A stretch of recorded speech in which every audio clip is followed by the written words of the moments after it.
Wu-Sabat, Wu-Sabat. All right.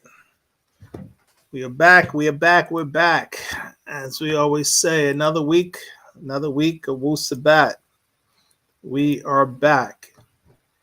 And I want to welcome everyone, right? Kabul Muisar means welcome, family. Kabul Muisar, welcome, and welcome to our YouTube family out there, and welcome to all those who are new, who are checking us out for the first time. We welcome all. It's a beautiful day. It's a beautiful time that we're in, and let's get started here, huh? Let's get started. For those who do not know me, my name is Peti Sina Teptu Re'e, and I've been over a 30-year student teacher of the profound doctrine of the master teacher, known to us as Panabab Yananan, also known as Dr. Malachi Z.K. York, who has been teaching us our ancient culture. We identify as Wu-Sabat, also known as Wu-Nawap, which stands for those who make decisions based on sound right reasonability, based on the principles of Ma'at, based on the wisdom of the Hutri. In essence, our culture is about being in harmony with natural nature. As Africans, we always live the culture of being in harmony with natural nature. And we argue that the challenges that Black people have been suffering under the last 500 years of racism, white supremacy, and under the last 6,000 years, actually, that our challenges are due to the fact that we got away from our original culture. Our original culture was Wu-Sabat or Wu-Sabat. And it was how we stayed in tune with nature, how we lived in harmony with nature. And now we're living in the cultures of chaos around the globe. And it's due to these lifestyle choices that we're making to choose to live these cultures are the cause of all the suffering that we've been dealing with as a people. And the master teacher has been trying to educate us about this culture, our culture, for over 50 some odd years. And I'm just one of many student teachers around the globe who has dedicated themselves to try our best to educate our people about this culture and why it is imperative, important, based on our lives, that we learn this culture and practice this culture, and then we will see a change in our lives for the better. And that's what these discussions are about. This is why we do these classes and these lectures and discussions, to help people comprehend our culture, our doctrine, because the master teacher has dedicated himself to writing hundreds of books explaining in detail how we should be living, why we should be living a certain way, and what are the challenges and problems that we're dealing with because we choose not to live a certain way. And so I pride myself in trying my best to the ability, if I can, to help explain that, to help make clear what we teach, because it can be complex for a lot of people. And so this is why we have these courses, these classes, these discussions. And I always like to have a disclaimer. I'm not above making mistakes. So if I do make any mistakes, do not hesitate to correct me, because I will, have no problem making corrections. Okay, with all that being said, before we get started, we always begin our discussions with a prayer. Our prayers, again, as African people, our culture was about spirituality, spiritual development, and this is the basis of prayer. Prayer is one of the first principles of spiritual development, spiritual connection. Okay, and so we say our prayers in our original language. We say Lahaj, means language, which is Sabaean, and then I translate it in English for those who do not know, and for those who do know, definitely follow, because you guys should know by now. Okay, so with all that being said, let's get started. Bade kala namasat wufad ko aman kasamun shalal pu'ut pa sawa wu pa tara panen safa kawun pa sawa wu pa tara z kawuna nazula laha enkum mané sabaat wu sa'at ama hadayan un shafe'un mané salafu wu nataru ajul laye nafasu kum afuk shane kawun kuma. This book is the truth and the way. It was sent down for you all from Sabat Wu-Sabat, star constellation, as a guidance and a healing. From your ancestors and overseers, return to your own. Accept what is yours, the truth and the way. And nun tawa ankum lahe panan shafe'un wu alaj. And nun tawa ankum lahe nasuinun. Anun tawa ankum laha ashuk. Ankum ata salafunun. Anun ata khadat ukum. Anum talub nasar kuma. Anun talub nasar kuma. And so nun sayim nataru. And so nun salafunun. Anun ata munwapu. We thank you all for this healing and cure. We thank you all for not forgetting us. We thank you all for ashuk. You are our ancestors. We are your children. We seek your help. We seek your help. Help us, divine overseers. Help us, our ancestors. We are Musba'u. Anun. Atun. Atun. Amen. Gender 4. Alrighty then. We are going to get started, guys. Let's see where we at here. with each class and discussion, we go over our core principles, the core principles of Wu-Sabat. Now, for those who are familiar with it, you guys should know these core principles, hopefully inside and out, right? Because the goal is to know the core principles inside and out so that you can practice them and implement them into your day-to-day life decisions, right? Now, for those who are new to the culture and to these discussions, it's imperative that we go over these core principles so that you know what we're about, right? You know what our culture is about. You know what our focus is about. You know what our objectives, our viewpoints, and the way we see things. And that's why we go over this so that everyone is clear as to what our whole, culture is all about, right? So with that being said, our first principle that we live by is Ashak. Ashak translates in English as divine love, or we say the power of love. Our whole culture is based on Ashak, and we did a discussion on that. So for those who haven't seen the lecture on that, definitely check that out. Principle number 2 is resurrection, right? The goal of resurrection is to become goddesses and gods, again, by learning to open our third eye, as our ancestors all used to have their third eye open prior to 6,000 years ago. And this is what resurrection is all about. We did discussions explaining this in detail, so definitely check that out for those who have not. Principle number 3 is the wisdom of Dahutri and Ma'at. Dahutri stands for our divine mind. Ma'at stands for order. We did discussions on that, so definitely check that out. And as a rule of thumb, we always teach people, watch these lectures at least 3 times, as many as 9, for the sole purpose of not just hearing what we're teaching, but learn it and practice it, apply it. It's one of our biggest, focal points. Principle number 4 is relationships. As an African people, we live of, for, and by each other as a community, as a tribe of people. We're not into capitalism or socialism or communism or any of those isms that was introduced to us by the Western world. We had our own way, and we did a discussion on that, so definitely check that out. Principle number 5 is morphic resonance / matrix. Morphic resonance deals with sound, color, tones, vibrations, frequencies, and the matrices are the manifestations of these vibrations, guys.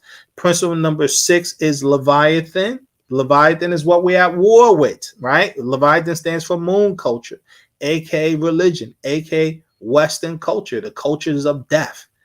And this is definitely what we're dealing with. And we did a lecture on that, so definitely check that out. Principle number 7 is soul and spirit. Your soul is your emotional force. Your spirit is your life force. We did discussions on that, so check that out. Principle number 8 is health. The first key to health is a positive mind, right? As melanated children, we need a lot of sunlight. Water, the body's 70% water. Fasting at least once or twice a week. Herbal diet that Dr. Sebi talks about, highly recommend for health. Exercise, right?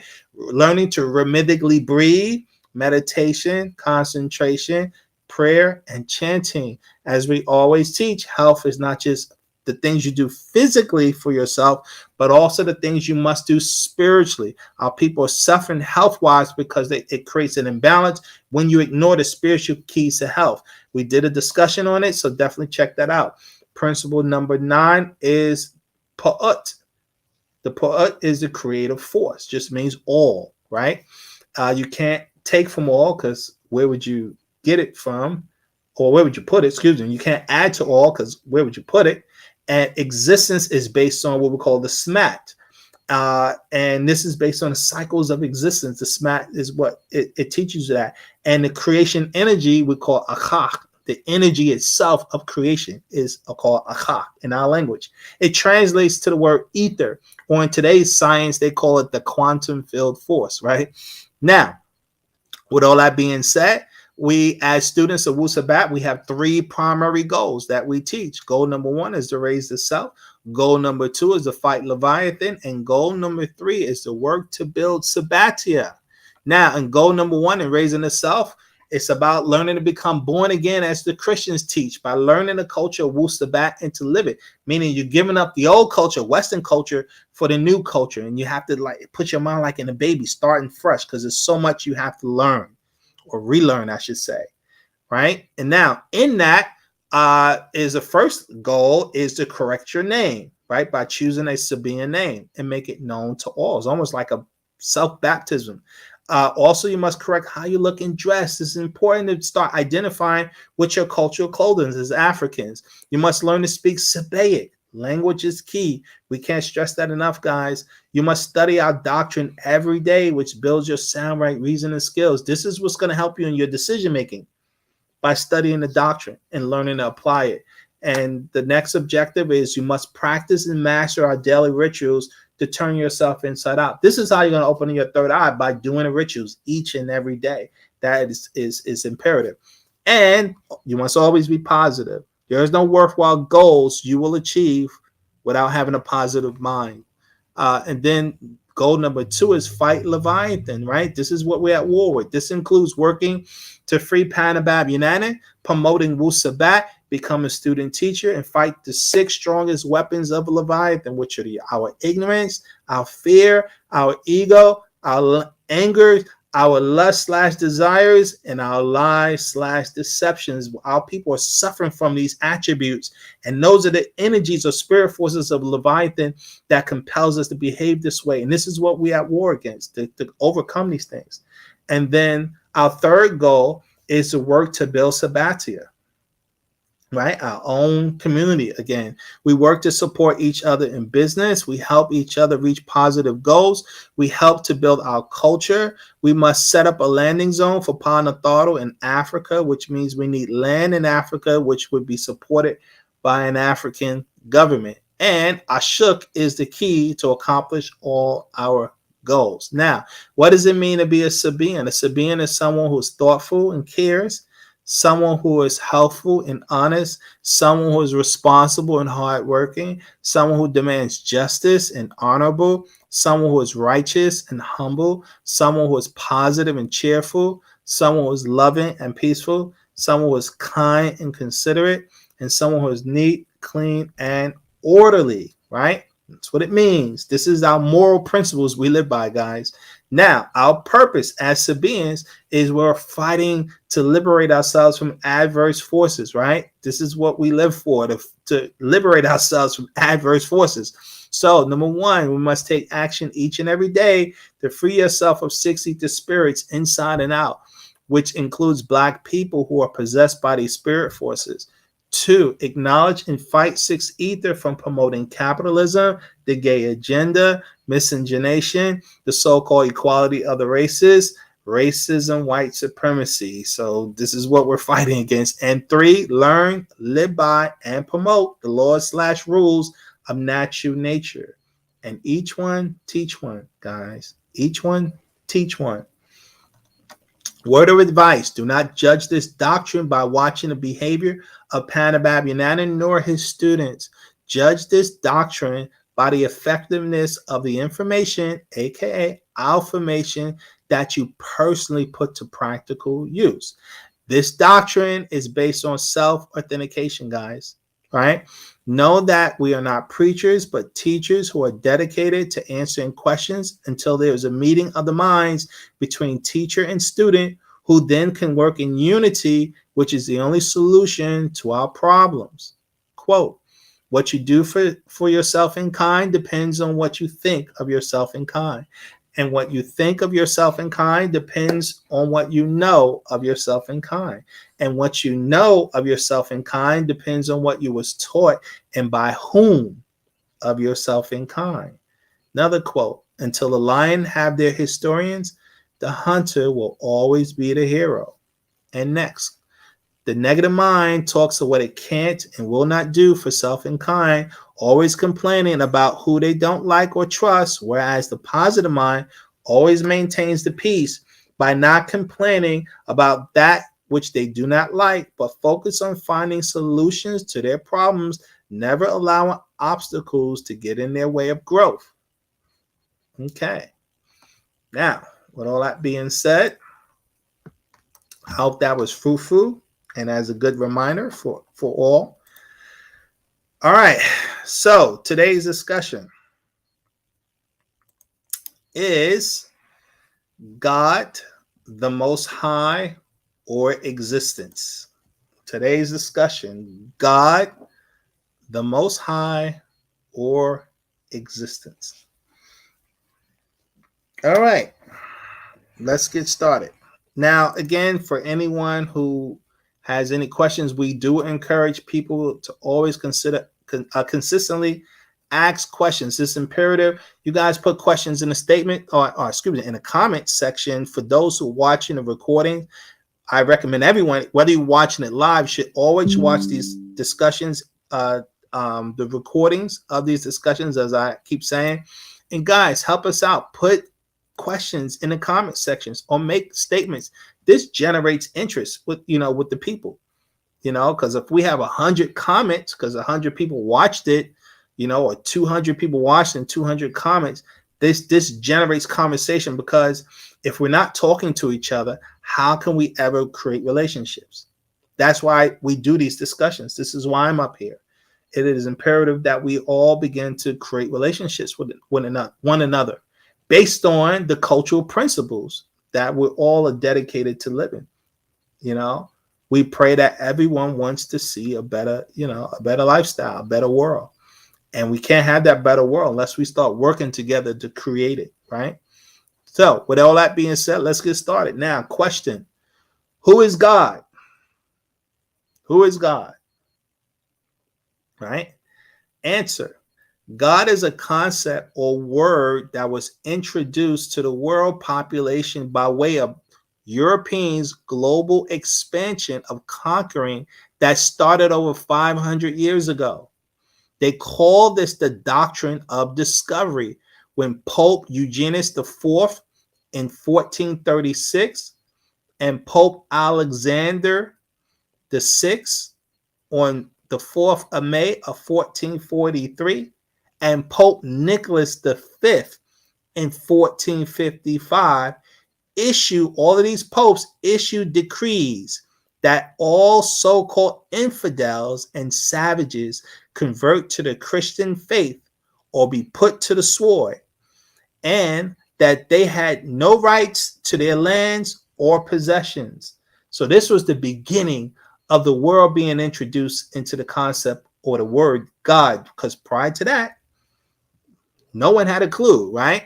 So let's keep going. And now this is a quote. In 1494, the Treaty of Torres de Salazes declared that here's the key, only non-Christian lands could be colonized under the doctrine of discovery. Now, in 1792, U.S. Secretary of State at the time, Thomas Jefferson, who actually became president, right? He was the third president of the United States. He claimed that this European doctrine of discovery was international law, which was applicable to the new U.S. government as well. Now, the doctrine, as its legacy, continued to influence American imperialism and treatment of indigenous people. Okay, this is the laws that they live by, guys. This is the laws the Europeans live by. They live by the doctrine of discovery, and it's about spreading the Christian faith. And they believe that if you're not a Christian, then you are due to be invaded and conquered. That's their doctrine. This is what they live by. Let's keep going. Prior to these invasions, the world had no concept of the word God. The word God is of German origins, meaning good. This word God have nothing to do with existence, which is known to the ancients as absolute natural nature. God of the Bible may be a creator, as it says in Genesis chapter 1, but this creator exists within existence. Anyone who studies the Bible in detail can clearly see that the concept of existence, which is the creative force, is omnipresent, meaning this creative power is everywhere. or omniscience, meaning its creative power knows everything at all times, or omnipotent, meaning this is the greatest power of all things. This concept of existence, aka all, was taught to us by Panabab Yananan, who is the master teacher, right? When he first started to teach us in the school of Islam. So he introduced us into this concept of all, going back into in the very beginning of our doctrine in the early 70s, 1970 to be exact. Okay, and so guys, I want you to listen to a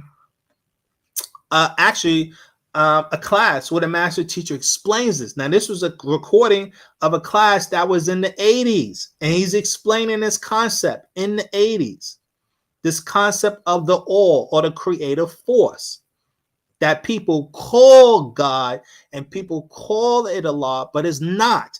And this is what today's discussion is going to be about.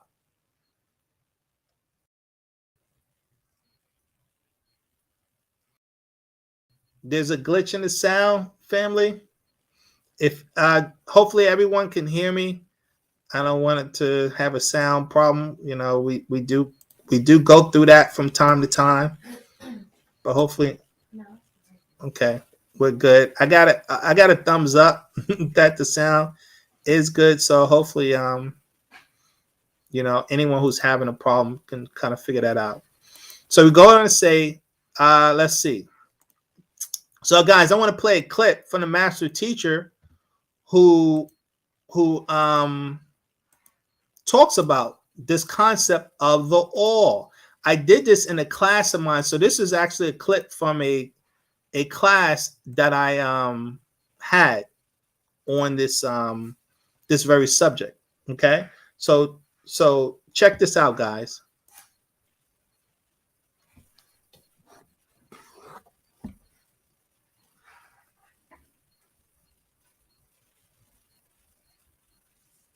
Okay, you said the Lord is our creator, right? Who created him? Where did he come from? I mean, like, where is he from? Now, this is the most interesting thing about that question. Ready? Ask it again. Who created him? Yeah. Now, when you get that question started, we got to go back to who the who was. Correct? So now we move from him to who. You see that? You miss what I mean. You said, okay, we're talking about God. He created us. Who created him? You see the statement? He has fixed that question, that anybody who asks it will be glorifying him at the point of the question. Who is the ancient Arabic word for he who is.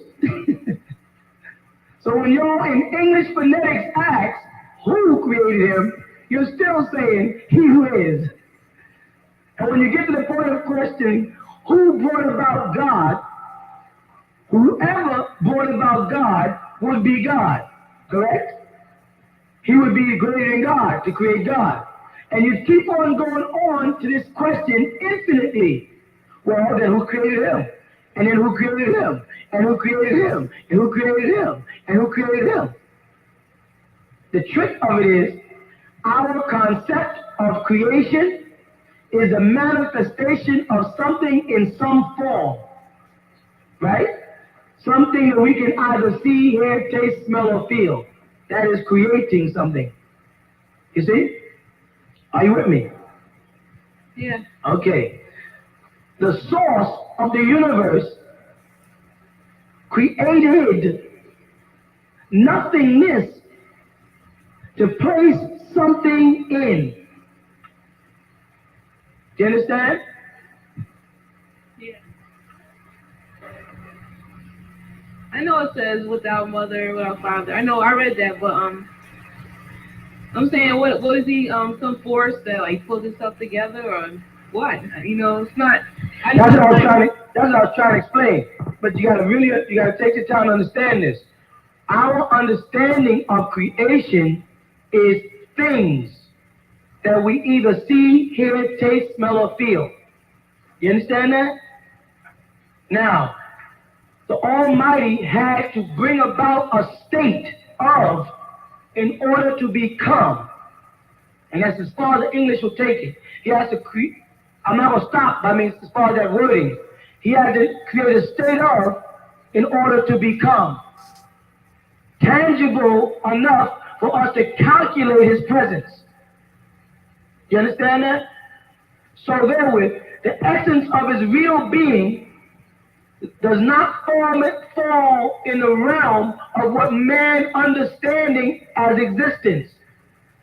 He had to create a state by which man could identify with him and therewith pick up attributes as like a being. And see, that's beyond, you got years yet before we get to that understanding. I can only tell you about it. One day you may, some people didn't understand what I'm saying. He had to create a state of before he can become before he can bring it into existence. You understand? Because human beings identify things by what they either see, hear, taste, smell, or feel.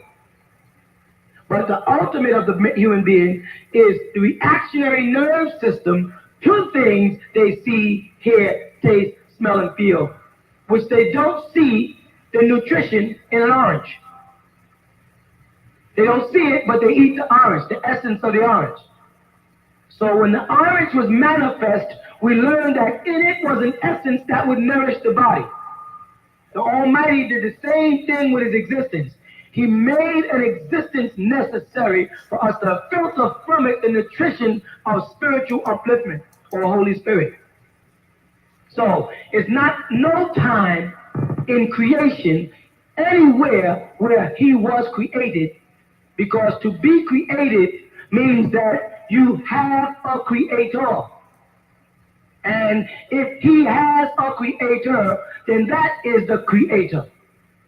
And if someone created that, then that is the creator. Now, to make it easy, he is the all. Can you take away from the all?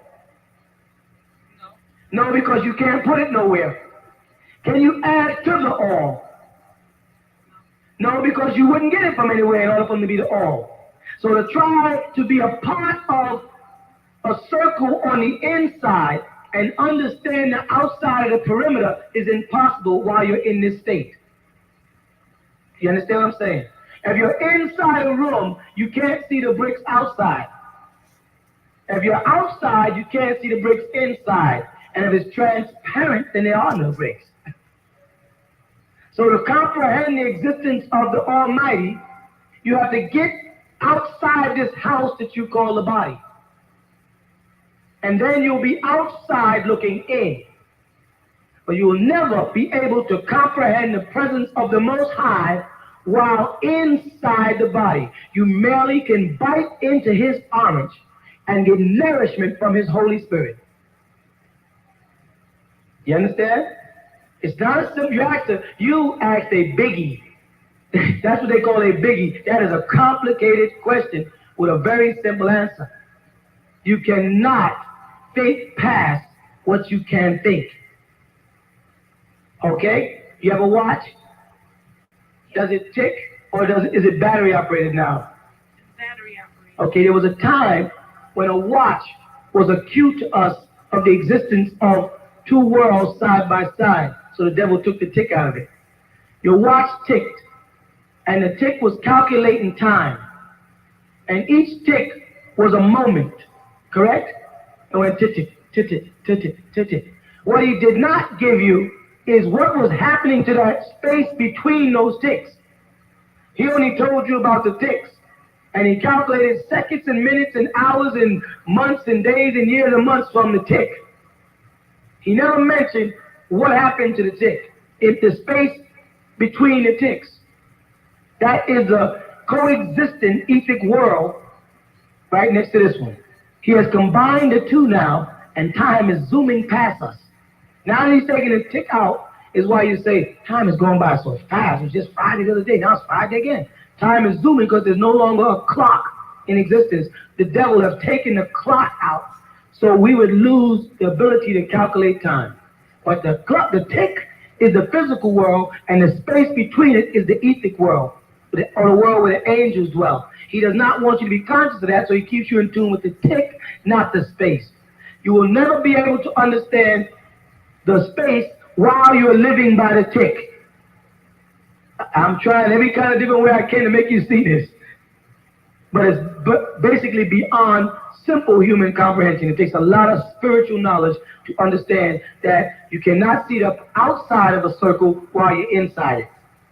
So you cannot see the perimeter of the universe while you're standing in the center. I see that. Okay? Okay, so like the master teacher said, it does take quite a bit of spiritual knowledge in order to comprehend these concepts. This is why people are having a hard time being able to comprehend this concept of God in the Bible with existence or creation itself, right? They can't make the distinction, and that was the trick in religion. The trick in religion, which was to confuse the concepts of existence, which always existed, with the concept of some beings creating things. Because if somebody is creating things, a being is creating things, then that being is creating whatever it is that they're creating within existence. So that being had to exist already within existence. And existence had no beginning. Existence has no end. Existence is. And this is very complex for our people to comprehend, because the master teacher has been trying to explain these concepts for decades. And still people are having a hard time comprehending these concepts, unfortunately.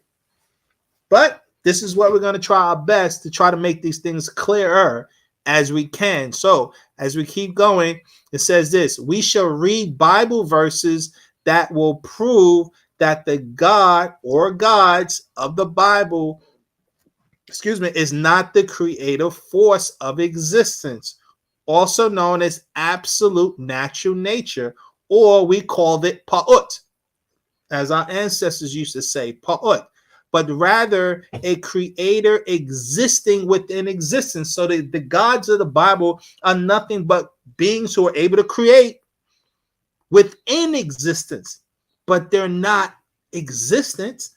There is a difference, guys. There's a huge difference. So when we go to the Bible, and I pulled up a bunch of quotes. So you have the King James Version of the Bible here, right? And this is Genesis chapter 1, verse 1. The very beginning it talks about it, right? In the beginning, God created the heaven and the earth. So now you hear that this God being is creating the heaven and the earth. Now, for those who don't understand the language here and the lingo here, you can get easily tricked and confused. Some being is doing something, creating what they call the heavens. And in this context, heaven, they're talking about the different star constellations. This is what they're referring to. And they're saying that this being created the earth. Now, if we knew that actually it's not about originally creating the existence as we know. That's not what this Bible quote is trying to claim, even though people interpret it as that. That's why if you do some research, people said that this verse was connected to the book of Jeremiah, the book of Jeremiah, chapter 4, verse 23, when it talks about a recreation of something or a reconstruction of something, because that was the name of the book of Genesis. The book of Genesis is not called Genesis in the Hebrew language, right? It just means the beginning of something. First of all, Genesis, the beginning of something, dealing with genes or genealogy.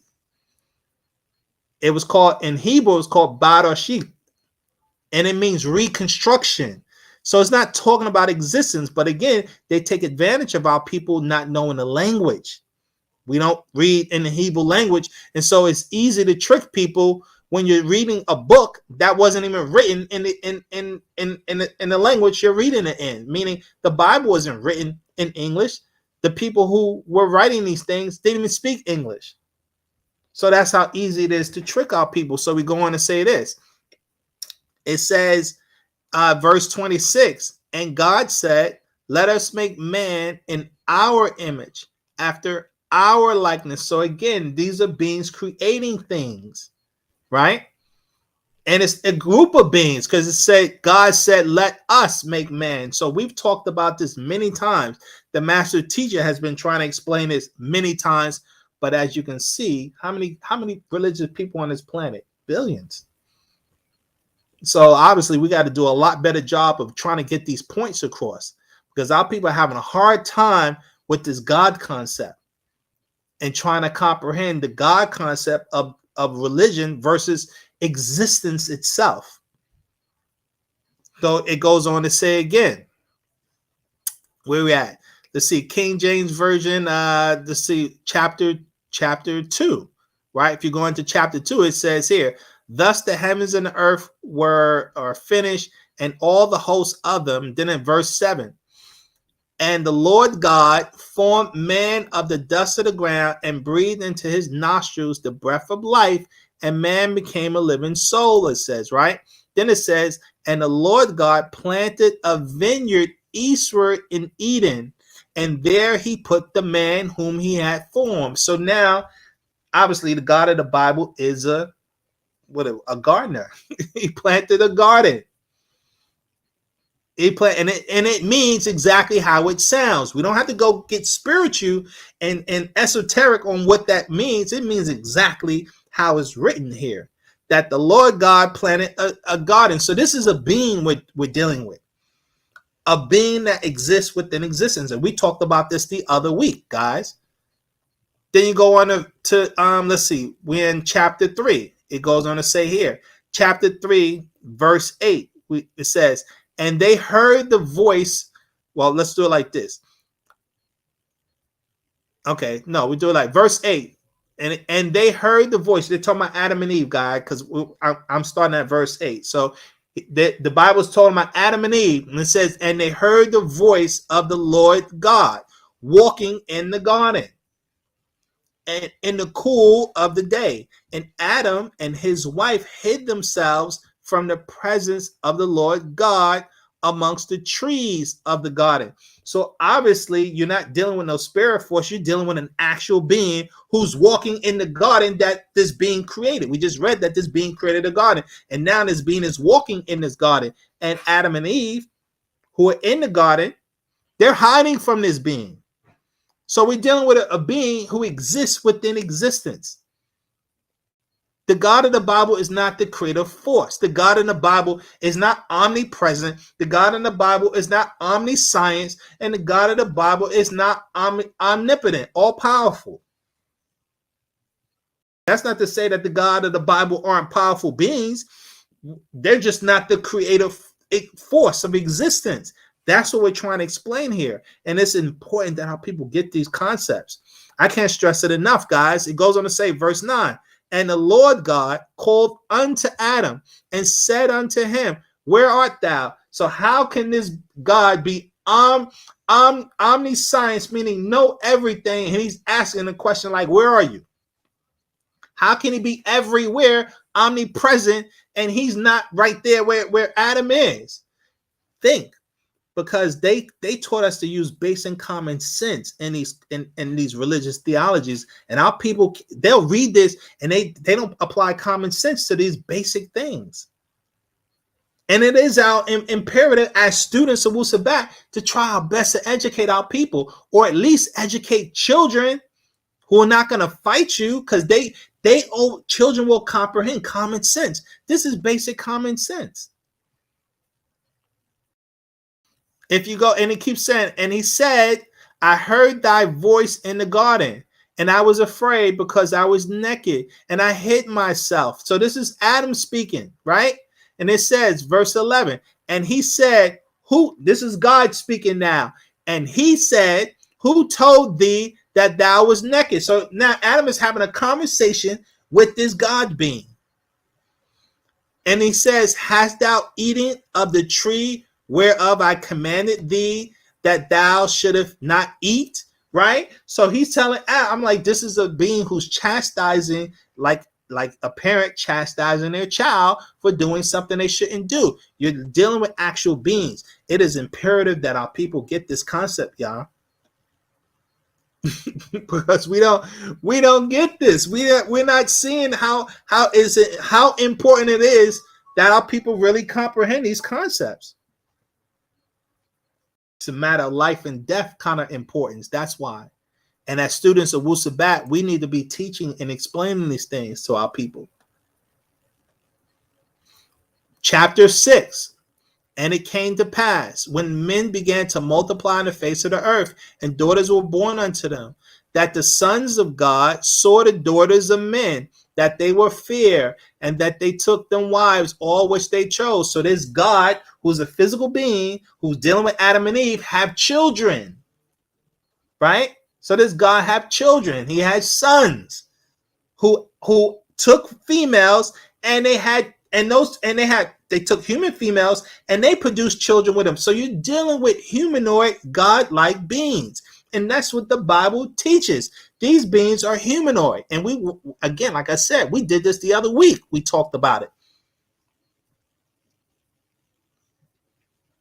Verse 4, there were giants in the earth in those days. And also after that, when the sons of God came in unto the daughters of men, and they bare children to them, the same became mighty men which were of old, men of renown. So it tells you right here that these beings are having children. In order to have children, you have to have the same type of chromosomes that humans have, 46 chromosomes, in order to have children. That's just a genetic fact.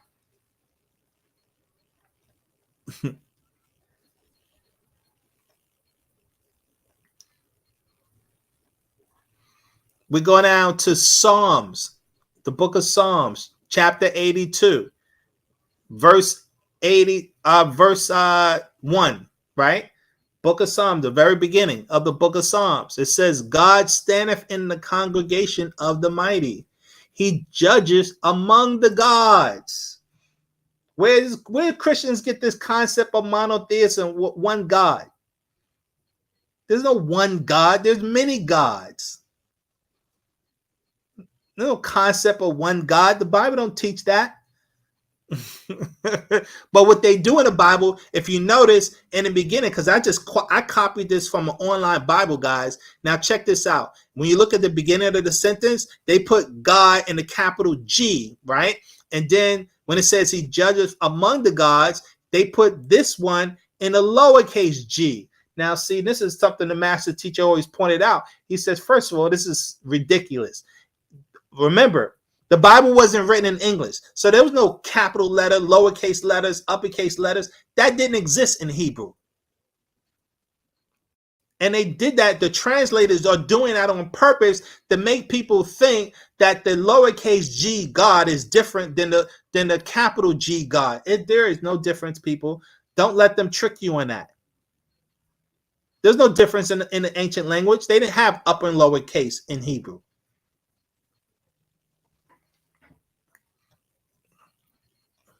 We go to Job. We read in Job, right?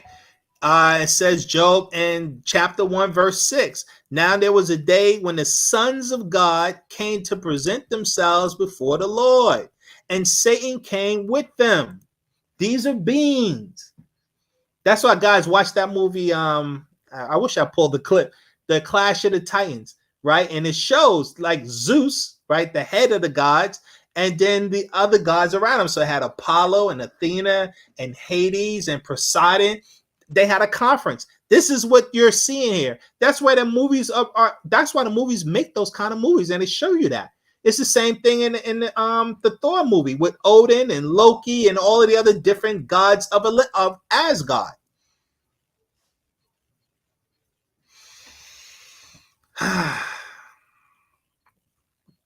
If you go to the book of John, right? The book of John. And let's see, verse 30, the book of John. This is Jesus talking. It says, I and my Father are one. Now here's the switch. See, this is why people are getting tricked in the Bible. Because now in this instance, Jesus in this quote is talking about the creative force. that you can become one with the creative force. That's why he says, I and my Father are one. Then he goes on to say, then the Jews took up stones again to stone him, right? Verse 31, verse 32, Jesus answered them, many good works have I showed you from my Father. For which of those works do ye stone me? He says. Verse 33, the Jews answered him, saying, for a good work we stone thee not, but for blasphemy, and because that thou, being a man, maketh thyself a God. Verse 34, Jesus answered them, is it not written in your law, I said ye are gods? Now he's quoting Psalms that I just read to you. Jesus is quoting Psalms. He's quoting the Old Testament to the Jews, trying to say that we're gods. All of us are gods. He wasn't trying to separate himself from the Creator.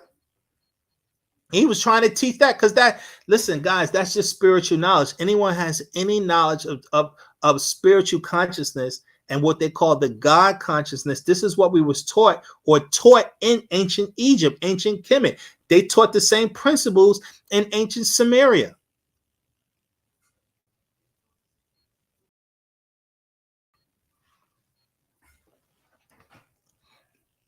But obviously the people that remember, like, people don't know that Jesus as a child was raised in Egypt. And that's one of the things that we explain, that he was educated in these principles and these concepts, these spiritual teachings. That's why if you read in the book of Exodus, it said that God made Moses a god to Pharaoh. And it said that Moses was educated in Egypt in the Bible here.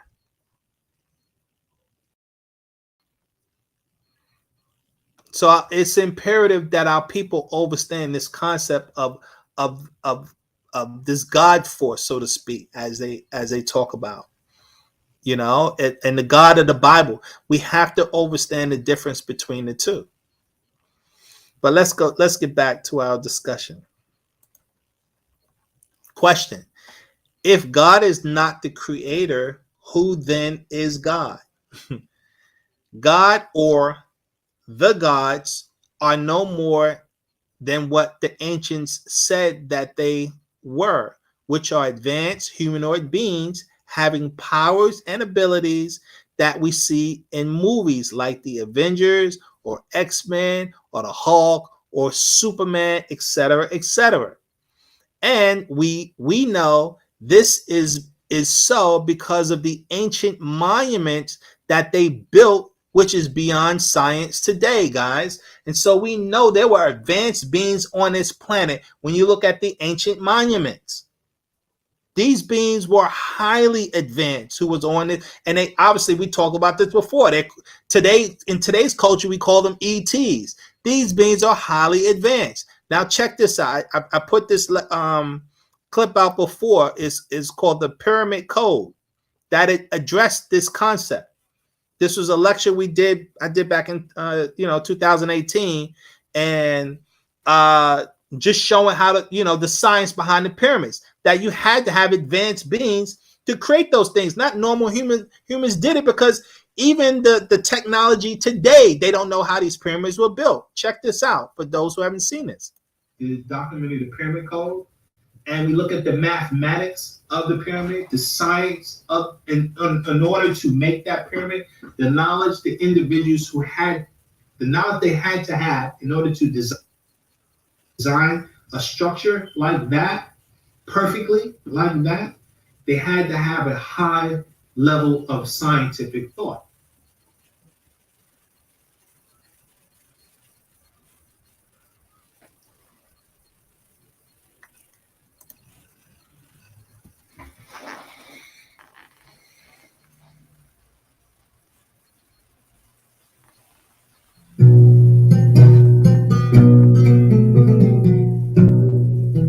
The Great Pyramid at Giza is one of the 7 wonders of the ancient world. This magnificent construction is the only one of the original 7 wonders that still remains standing. This is a story of disturbing questions and unbelievable answers. A story that challenges everything we know about the history of our planet.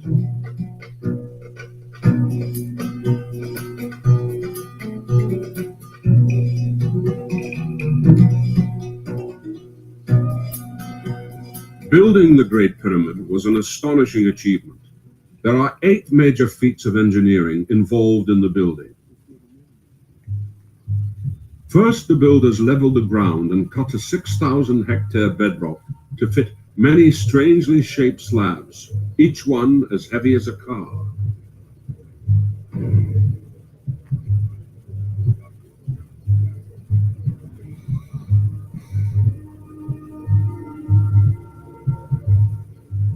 Second, they carried 130 granite blocks over 500 miles. Each block weighed between 12 and 70 tons. The blocks were hauled up 210 feet, an achievement which even today would be a challenge. Third, the Great Pyramid has 3 chambers inside it. With breathtaking precision, the builders cut a passage through the solid rock, 300 feet long by 3 feet wide, to reach the lowest chamber. Pierre Luigi Coppet, an architect who helped create the Berlin Potsdamer Platz, seemed surprised. The descending passageway was narrow, so the working conditions would have been terrible. Keeping the tunnel at exactly the same angle would need special tools. You would need precision tools throughout the whole building process. Fourth, the builders worked with more than 2 million pieces of stone, all of different shapes and sizes. This makes accurate building much harder. In spite of this, the upper chamber is perfectly horizontal and vertical. The builders got it right to within a 50th of an inch. This is a feat any modern structural engineer would envy. To build things so accurately such a long time ago is frankly amazing. And even now, I think most people would say it would be too difficult for most builders to get anything like that accurate. And it worked. The Great Pyramid stayed intact through earthquakes that flattened everything around it. Everything was in its proper place, and nothing had moved inside. Fifth, the position of the Great Pyramid is absolutely precise. It points north within 0.05 of a degree. We only learned to do this recently. In the 17th century, thousands of years after the pyramid was built, they couldn't come close to that degree of precision.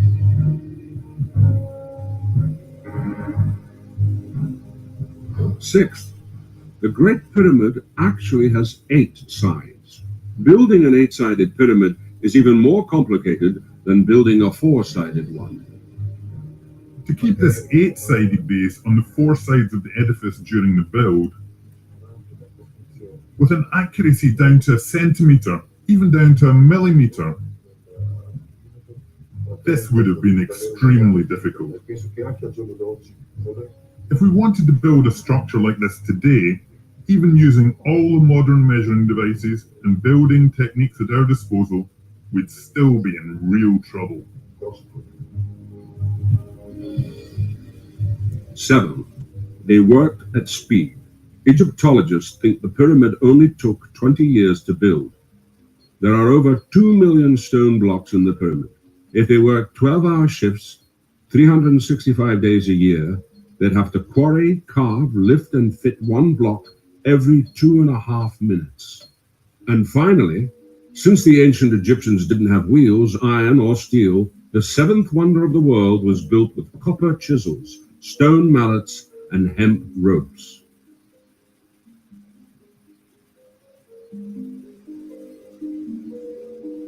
So, 4,700 years ago, when the rest of the planet was still wandering about in animal skins, the ancient Egyptians flattened the limestone hillock,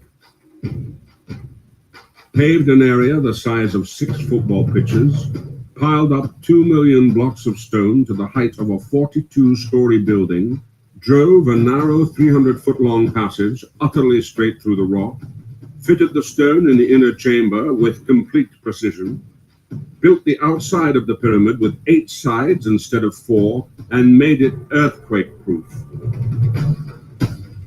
Lined it up precisely with magnetic north, and got the whole job done in 20 years using only these. The construction of this pyramid in such a short space of time, with such limited tools, is so amazing, so astonishing, that we have to wonder, was it even possible? This is why Black people in the conscious community.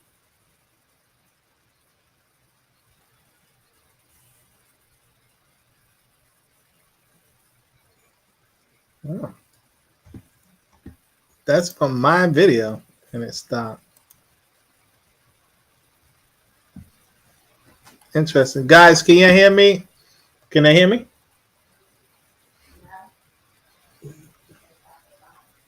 The live itself stopped?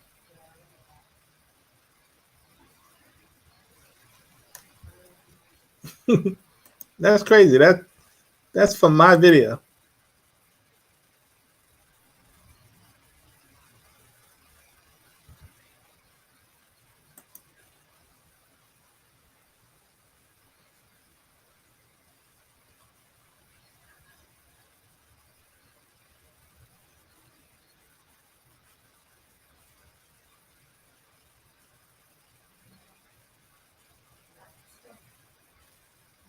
Yeah, it literally ended the video.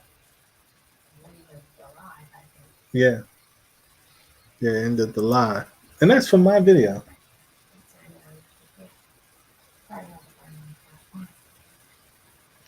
That's literally from my video.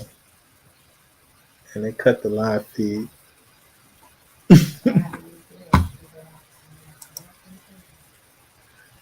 Yeah, I mean, that really distorts my whole thing.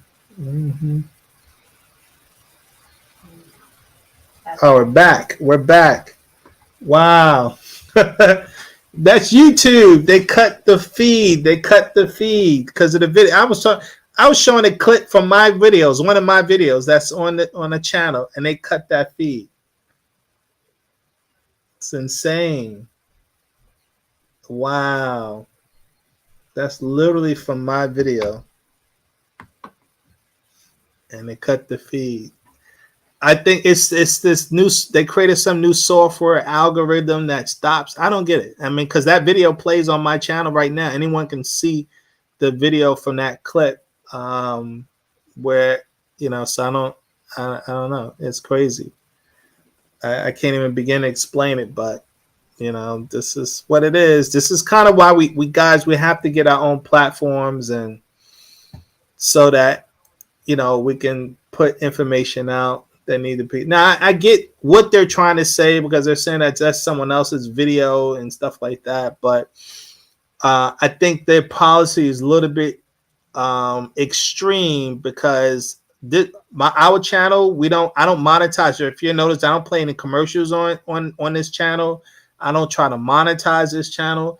No one's trying to make any money off of this. It's pure for information and education only. So whenever we're putting something, it's from that point of view.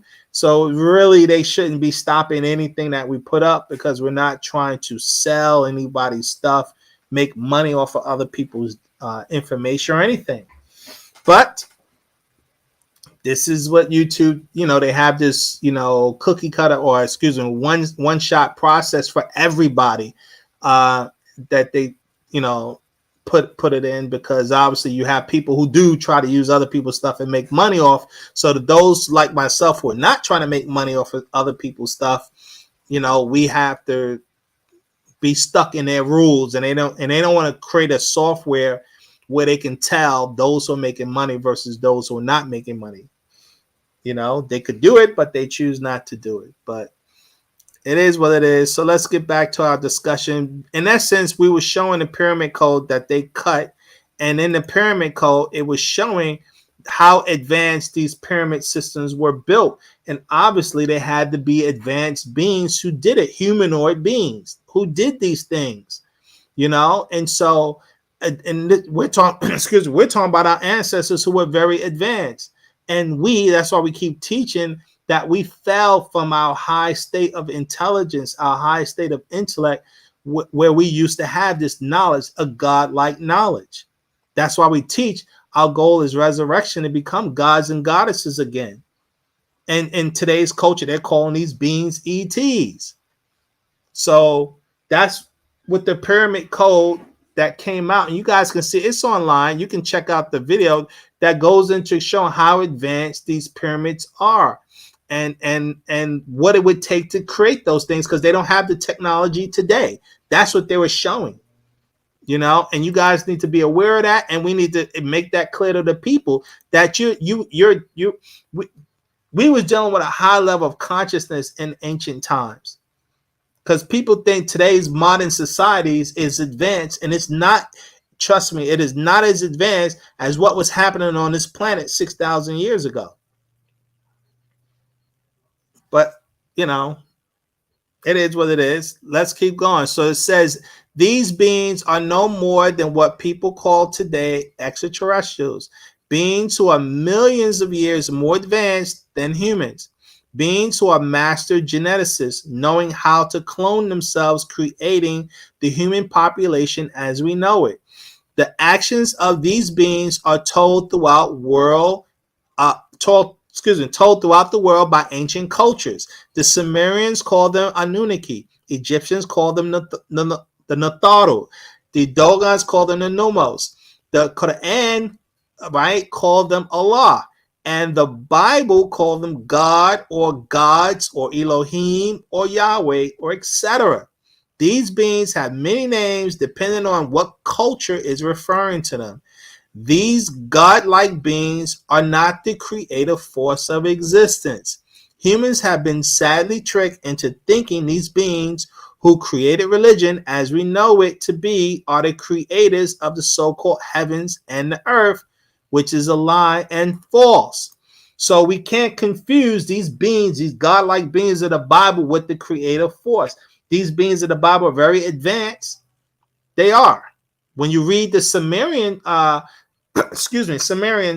stories about them, you can clearly see that you're dealing with advanced beings who are acting like they're these creators, but they're not the creative force. It is imperative that we know this, and it's an imperative that we teach this and explain this to the world, to our people. Our ancestors knew what the creative force is, and that all things in existence are manifestations of the creative force, including these so-called gods. The master teacher has written many books explaining in detail who these gods of religion really are. And so just to show you guys some of the books that the master teacher put out on this subject matter. This book right here, Who Lived Before the Adam and Eve Story, right? This book was dedicated to explaining who these beings are. Who lived before the Adam? That's what he's talking about. The beings that was on this planet before the so-called Adam and Eve story of 6,000 years ago, right? He put this book out, Shambhala and Agartha, the cities within the earth, explaining that they're inside the earth, they're inner caverns, inner societies of advanced beings live in these places. And this book was dedicated to explaining that. We put out this book, My Brother the Extraterrestrial, the master teacher explaining how he's an incarnation, and as an incarnation, what realm or what galaxy that he originated from before he incarnated on Earth. This book explains that, along with other ETs that are on this planet. There's another book we put out, Mission Earth and the Extraterrestrial Involvement. This book again it means exactly what it says, that the ETs see the planet Earth as a mission and they're doing things on this planet. This book goes into those details right here. Man from Planet Risk. Again, the master teacher wrote a book talking about his origin as an incarnation, the realm he comes from, the planet he comes from, what it's like on that planet, how they live on that planet, giving details. Right? Another book, that he put out, Is God an Extraterrestrial? Explaining in detail what we're talking about in this discussion. This is where I'm getting this information from, guys, in these books, in the many books that the master teacher wrote on this subject. This book right here, Great Balls of Fire Cast at the Earth.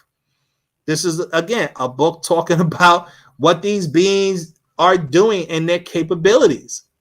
Talking about a coming destruction, guys, that everyone needs to be aware of. But people are too busy partying and not paying attention to the catastrophes that are happening within nature. Another book, Extraterrestrials and Creation, right? That's self-explanatory. Okay. Another book, Are There UFOs, Extraterrestrials in Your Midst? This book's explaining that ETs are on this planet. Humans are just not aware. The secret government is aware of it. They're very aware of what's going on, right? We put out this actual fact: intelligent design, divine design, or plot of aliens. Because that's the question, right? That's what the scientific community and the religious community are debating about. Meaning, is existence intelligent design like a God force or divine design? We talk about the creative force. Or is this a plot of aliens? Now we're going into the religions. So, that's what this book is trying to explain and teach, right? Another one, The Harvest. This book is titled The Harvest, Actual Facts, number 32. Talking about ETs come to this planet to harvest their crop, their genetics. And that's not a good thing, I should say. So, all I'm saying is that the master teacher has been writing book after book after book on this subject matter. There's no reason why people should be ignorant to this topic, but they are. Sadly, we are. Question: Who is the Most High? Right? We talk about who is the Most High in the Bible. The concept of the Most High is a Bible concept spoken about in Genesis chapter 14, verse 18, and Psalms chapter 82, verse 6. We had just read the Psalms, right? That God judges among the gods, meaning there's a hierarchy to these beings, where it explains that there are levels of gods. This concept is also in Sumerian culture that say Anu is the Most High, and in Egyptian culture that say Re'e is the Most High. As Sabaeans, we say that Re'e, aka the sons of the multiverse, is the Most High.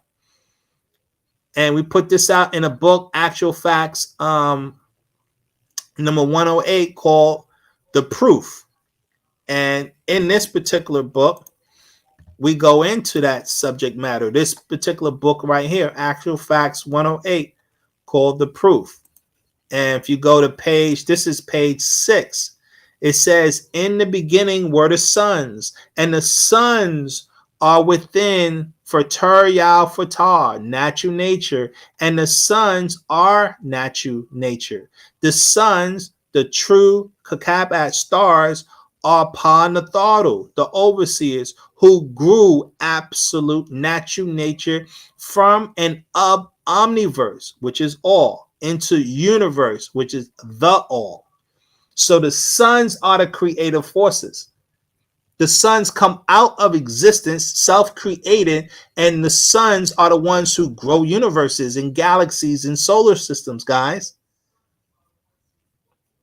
We used to know this. That's why our ancestors in ancient Kemet talked about Re'e, the sun is the Most High, the highest celestial force.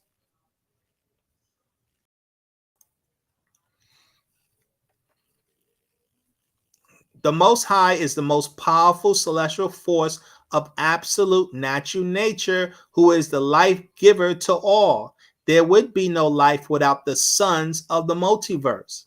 The sons are the growers of life within a universe. The sons are the source of all life within a universe. We are all children of the sons of the universe. The sons are the spiritual powerhouses of creation, and all of us are spirit children of the sons.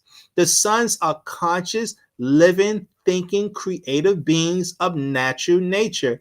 And those among us who resurrect would be able to make direct contact with these creative powerhouses of absolute nature. We must always remember that all is mind or mental, and these sons who are our creators are the source of our consciousness in life. So the master teacher addressed this concept in the books, the Bible interpretations and explanations, the first books he put out back in 1967, 68. He put this information out there, and I'll read. This is from that particular book. Let's see, paragraph 4 and 5. It says the moon cycle, which lasted 6,000 years ago, ended February 1962, guys. Just before the end of each ruling cycle of nature, a male person is authorized and appointed by the forces of nature to determine and disclose to the people, especially those of his own kind, the hidden past. That's why we're talking about the past, right? The master was ordained by nature to teach the hidden past, the changing present, and the ruling future. Now, the moon cycle was the climax and final phase of the evolutionary cycle, which lasted 17,250,000 years ago, guys. So when we go back to the SMAT circle that we talk about so much, and you look at the SMAT circle, you're talking about approximately 18 million years ago. So right here, we're on 3 south on the bottom, and you go up here on the left, 6 west. That was 18 million years ago. As the universe is going through these different changes, they call that the cycle of evolution, the evolutionary cycle. That lasts for 18 million years.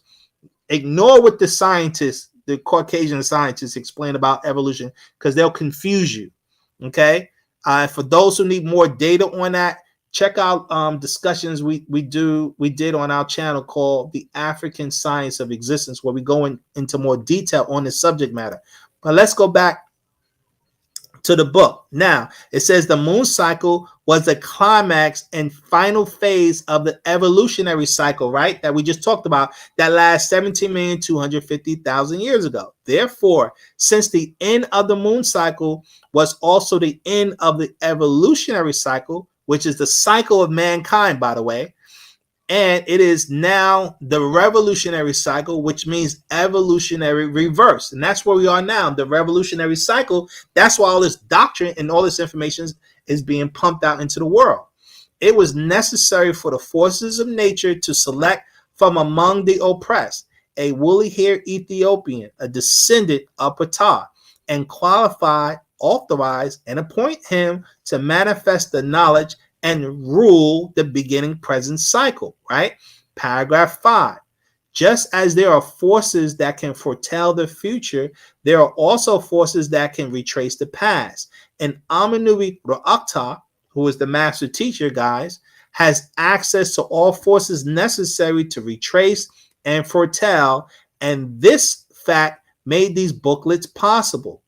Then it goes on to say, one authorized and appointed by the forces of nature is given connection. Here's the key: given connection and access to the powers of the sun, the moon, and powers of the planet Earth, that he may take his place in the sun, meaning in universal affairs. And all of his kind, here's the key, and all of his kind who are able to learn, understand, and accept universal knowledge and facts as disclosed by non-ether will also be given the same connections and powers for realization and maintenance of liberty, justice, equality, rightness, and survival beyond Armageddon, the war or showdown between right and wrong. So again, those who resurrect will have the same connections to these spirit forces, the powers of the sun, the spirit forces of the earth, and the moon. This is what he says or explaining. And that's what I was trying to explain earlier. We have those abilities once we develop ourselves to connect to the sons of existence. Question: are we supposed to worship the sons of nature? Answer. We worship no one. The sons of natural nature are our spiritual parents, just like the earth is our physical parent. The human being is physical, spirit, and soul. Our physical body is made of the elements of the earth. Our spirit and soul force comes directly from the sons of the universe and omniversal all, right? Our soul force really comes from the dark energy, dark matter is where our soul force from, and our spirit force comes out of the sons. Now, and the sons are self-created from the waters of noon, aka dark energy, to become dark matter. The concepts of worshiping unseen spirit forces are a trick taught to us by the gods of the Bible and the Quran. Human spiritual ignorance is the cause of these massive deceptions of God and devil worship. Billions of people on earth are blinded by these false belief systems that keep them enslaved to these gods or these ETs who see the earth as a farm, guys. This is why the master teacher, he put in the book. Let's see if I can find it. In the same book I was just reading from, the proof. And if you look at, let's see what page he put that in. I think it's like in one of the first pages. That's not it. That's not it.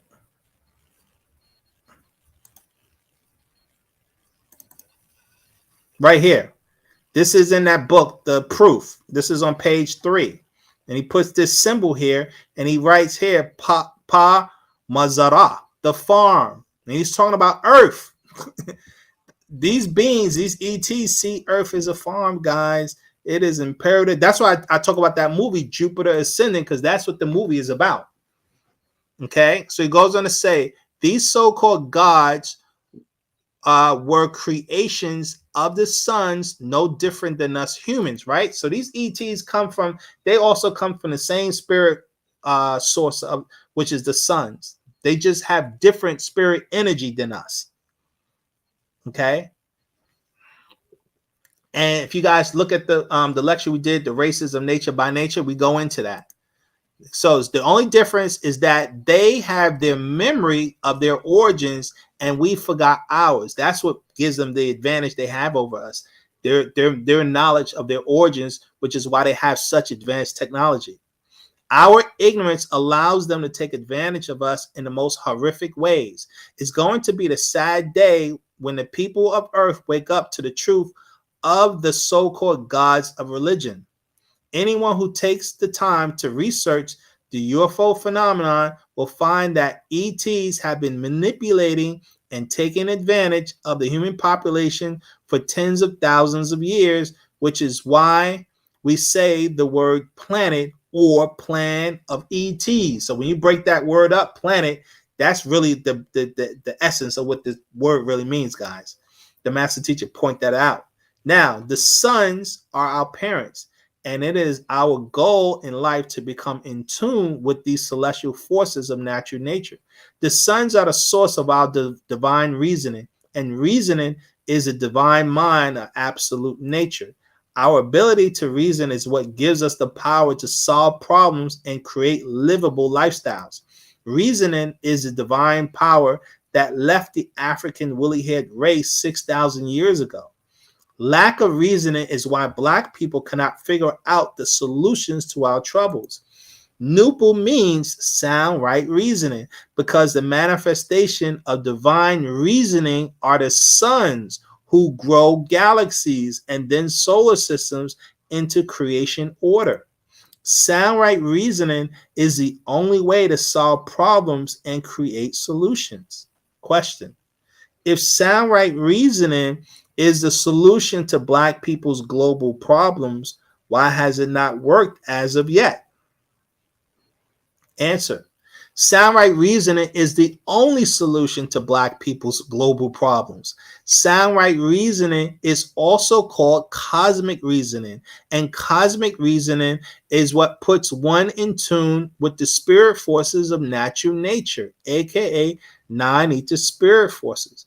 As long as Black people remain ignorant as to how to make contact with non-ether spirit forces, there is no way they could ever develop what we call the nine mind of sound right reasoning. Now, the master teacher goes into this in the book, The Nine Ball, right? Part 1, paragraph 36. Now, I've read this numerous of times, and I'm going to read it again as, you know, is imperative, you know, for memory drill.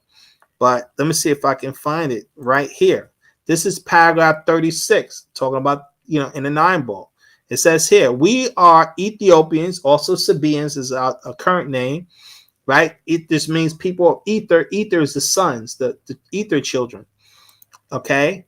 Now, when we Ethiopian lost our power to reason soundly, nine ether is what we lost. When we Ethiopians lost our spirit power, nine ether is what we lost. Nine ether is the scientific and spiritual power of Ethiopians by nature, meaning nine ether is our true nature. The power nine ether helps us make Ethiopian history and restores Ethiopian culture.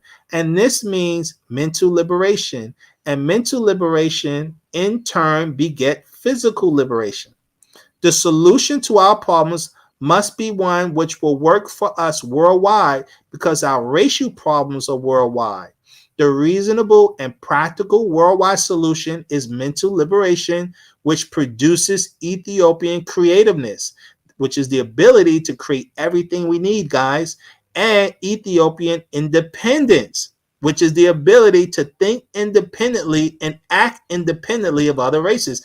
As you guys see, now this was written in 1967, and we yet to achieve these things. We don't think independent of the Caucasian and his system, and we're totally mentally dependent on them because we still allow them to educate us. We allow them to educate our children, and we allow them to educate us as adults, which makes the Caucasian the mental gods and goddesses of us. We can't be able to rule ourselves until we start educating ourselves. You can't educate yourself until you know your culture and your way of doing things. We're now confused all over the world. We get into any kind of culture. And this is what we've been trying to teach for so long. But let's keep going. It says, all power begins in the mind. This is paragraph 37 of the same book, guys. All power begins in the mind, be it political, economic, military, or scientific, because the body is just a framework and tool for the mind. Therefore, the prime power is mind power, from which all other powers develop and mature, including the power of liberation.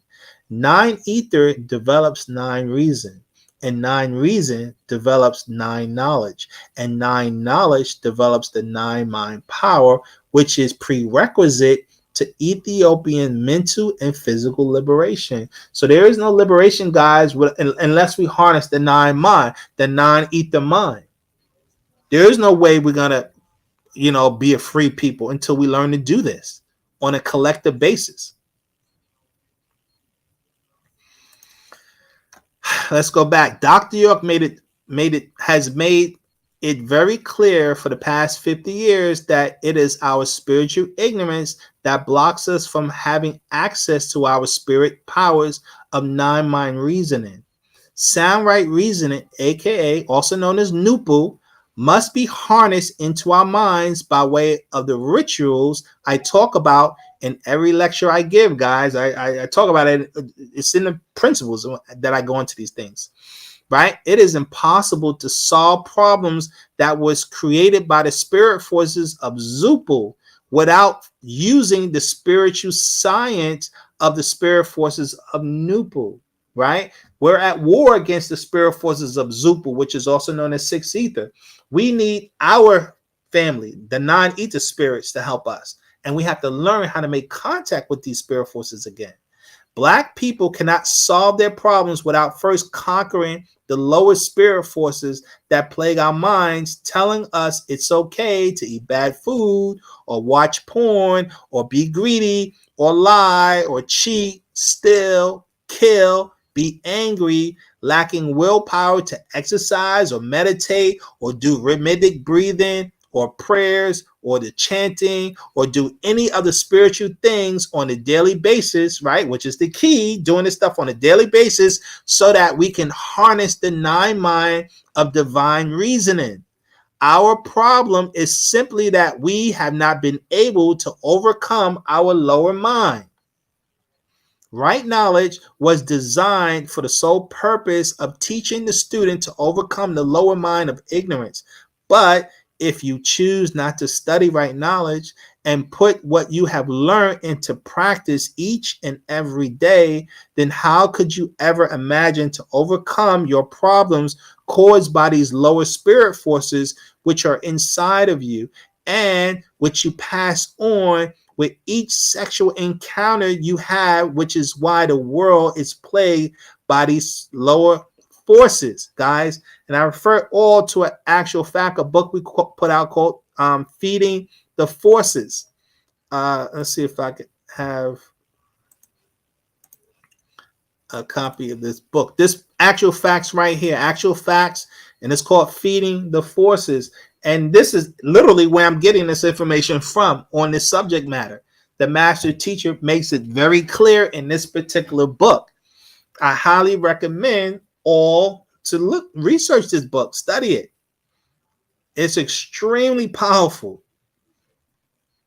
I can't stress it enough. Question: how can we overcome these lower forces if powerful ETs are the cause of these problems?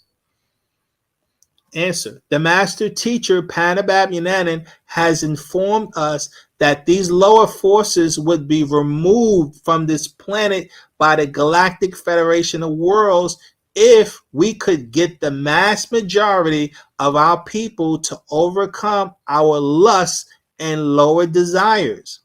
It is our lust that is feeding these 6 ether forces, and the only way to overcome them is by our divine love for existence. Once we choose to truly love ourselves, and we can love each other, and then we would desire to work together, which is how we solve our problems, guys. It is our lack of love for self and kind why we're not working together, and we rather work for the Caucasian, making them richer and more powerful to oppress us. This is our problem. Okay, but the master teacher, he made it very clear. The elders, our higher ancestors on the higher realms, they would remove these forces if our people would really wanted to get rid of this stuff. But as the master said, we love to lust and we lust to love. That's our problem. We won't let go of these things. This is what we're trying to do as students of Wu-Sabat, educate our people how we can fight these things, how we can overcome them. But our people love these bad habits, man. They just obsessed with it because they're possessed. Let's keep going. It is our lower nature that is keeping us divided because our lower self love to focus on things we don't like or trust about each other rather than focus on how we could work together to help one another. We are quick to see the bad in each other, which causes us to dismiss or discard one another like most have done with Bill Cosby or R. Kelly or Will Smith or Dr. York. This is what they've done to the master teacher. Just discard them. You hear something negative, you discard them rather than do your own research. You know, rather than focus on the things we can work with someone. We gotta get out of this discard attitude, but our people have that bad, real bad. As long as we continue to focus on things we claim not to like about a person, you will continue to be blinded by the possibilities of how we may help each other. Did not Jesus say, judge not lest ye be judged? For people who love these Christians, these Christian quotes, it's a good quote. Don't the Christians teach that we are all born into a world of sin. So who here is really sinless? Who have not done harm to someone in their life? The question is, how do we create a life of justice if we continue to follow the unjust rulership of those in power now? Are we not all perpetrators of wrong at some point in our life, just as much as we have been victims? Question: why is it important to know the difference between the creative force of nature and the God concept of the Bible? Answer: the God concept of the Bible, or Quran, for the past 2,000 years has been responsible for millions of deaths. How can this be a God of love, as many claims, with so much bloodshed on the hands of this God? This God has made it very clear that he is the giver and taker of life. This God kills and has commanded his chosen to kill. So when we look at the history of white people who spread this doctrine around the world, no one should be surprised by why white people and their converts love of killing so much to solve their problems, as we see now in Ukraine and Russia, and have been seeing in Africa for the past 50 years. Right? So the Bible justifies this behavior. So if we go right here, Genesis chapter 7 says here, verse 21, and all flesh died that moved upon the earth, both fowl and of cattle and of beasts and of every creeping thing that creepeth upon the earth, and every man. This is the flood. God did this. God killed everything. All the humans except Noah's family. It says, all in whose nostrils was the breath of life, of all that was in the dry land, died. Everyone died. And every living substance was destroyed, which was upon the face of the ground, both man and cattle, and the creeping things, and the fowl of the heaven. And they were destroyed from the earth, and Noah only remained alive, and they that were with him in the ark. So God killed everyone else.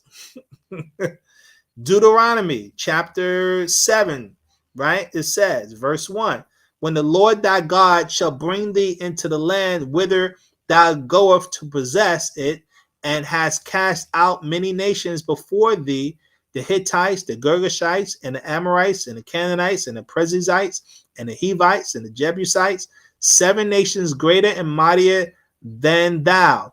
And when the Lord thy God shall deliver them before thee, thou shalt smite them and utterly destroy them.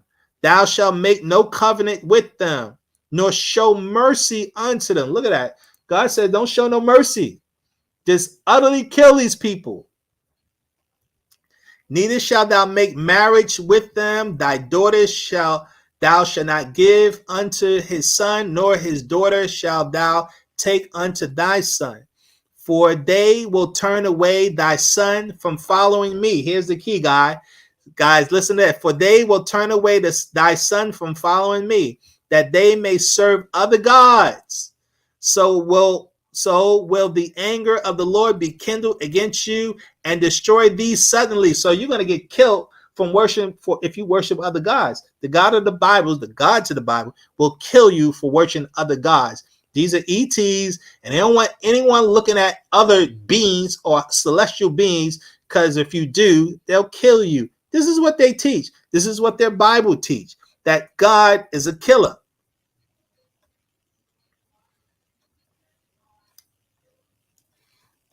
Go to 1 Samuel chapter 15, right? It says right here, Samuel also said unto Saul, the Lord sent me to anoint thee to be king over his people, over Israel. Now therefore hearken thou unto the voice of the words of God. Thus says the Lord of hosts, I remember that which Amalek did to Israel, how he laid wait for him in the way when he came up from Egypt. And he says, now go and smite Amalek and utterly destroy all that they have, and spare them not, but slay both man and woman, infant and suckling, ox and sheep, camel and ass. And he took Agag, the king of the Amaleks, alive, and utterly destroyed all the people with the edge of the sword. They killed everyone. The God of the Bible says, kill everyone, women, children, all of them. And we're wondering why the Caucasian kills so much. Because this is what their doctrine teaches. To kill, kill, kill. And that's what's going on in Ukraine right now. And Russia, killing each other. When we compare absolute nature to the God concept, we see vast differences. Nature is the creator and giver of life that we all see and experience each and every day. Nature is fact, right? There's trees, grass, vegetation. These are facts. The sun. And God is a belief system, guys. If one chooses to live in harmony with natural nature, then one can extend their life, which is a fact, right? You take care of yourself, naturally, you will extend your life, as opposed to one claiming to believe in the God of the Bible or Quran, claiming to give life after so-called death, which is an unjustifiable belief system. Why live by belief systems that cannot be proven when you can live by the facts of nature that are verified each and every day? When has nature ever claimed to kill you if you choose not to live by nature? When has nature claimed to have a chosen people? When has nature claimed to send you to hell if you are bad? When has nature ever claimed to have sent his only begotten son as a willing sacrifice for human sins? When has nature ever asked for burnt offerings as a sign of worship? When has nature ever claimed to cast a devil to live among you whose sole purpose is to give you hell on earth, right? You know, God cast the devil to earth, and the devil's been on earth tormenting humanity. When has nature ever bargained with a devil to test his creation? That's what the book of Job was about. God making a deal with the devil to test Job, and he killed Job's whole family. The gods of religion rule this world, and they are the source of world madness. We got to get this, guys.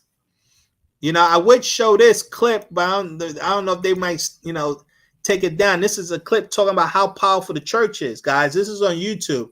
Is the Pope the head of the world's most powerful government? Okay, and it's showing the Pope, and it's showing how powerful he is. You know, this is where is it at?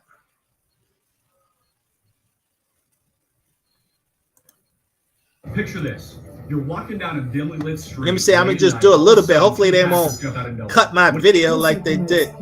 So this is the Pope at the UN, and he's in front of the General Assembly of the UN, and they all bowing down to him. Here's the Pope again. He's in the United States. Maybe they let you guys see this. Pope Francis' visit to America. I'm Charlie Rose with Gail King in New York. Pope Francis is about to make a historic speech at the United States Capitol. He is the first Pope ever to address a joint meeting of Congress. Francis is about to enter the House chamber. It is packed, as you see, with members of Congress, senators, and other dignitaries. Tens of thousands of people are outside the Capitol watching on big TV screens right now. Nora O'Donnell is on Capitol Hill. Nora, good morning. Good morning, and make no mistake, this is historic not only because this is the first Pope ever to address Congress, but think about this. He will be on the tableau there, flanked by two Catholics, the Speaker of the House, John Boehner, as well as the Vice President of the United States, Joe Biden. Almost a third of Congress is Catholic. There are 4 justices of the Supreme Court there, including 3 of the 6 Catholics who currently sit on the 9-member court. So you have they giving the Pope presidential treatment force in one of the 3 major branches of government. And I think it's worth reflecting on that and the fact that and we're pausing now because we're going to hear the House Sergeant of Arms introduce and announce the Pope of the Holy See, Pope Francis, similar to what we hear on the State of the Union.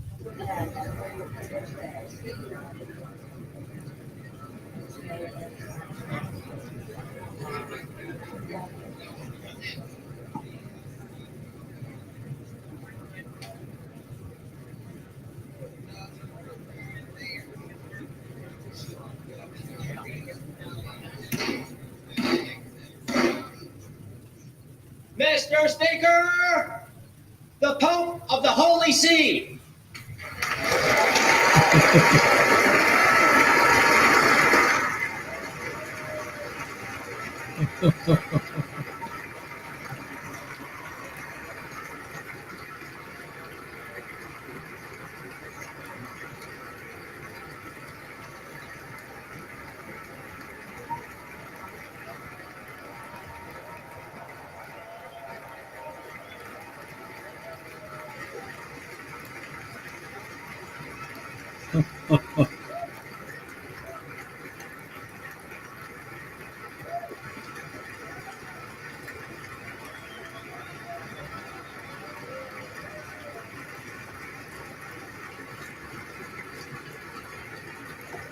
You see the power this guy has?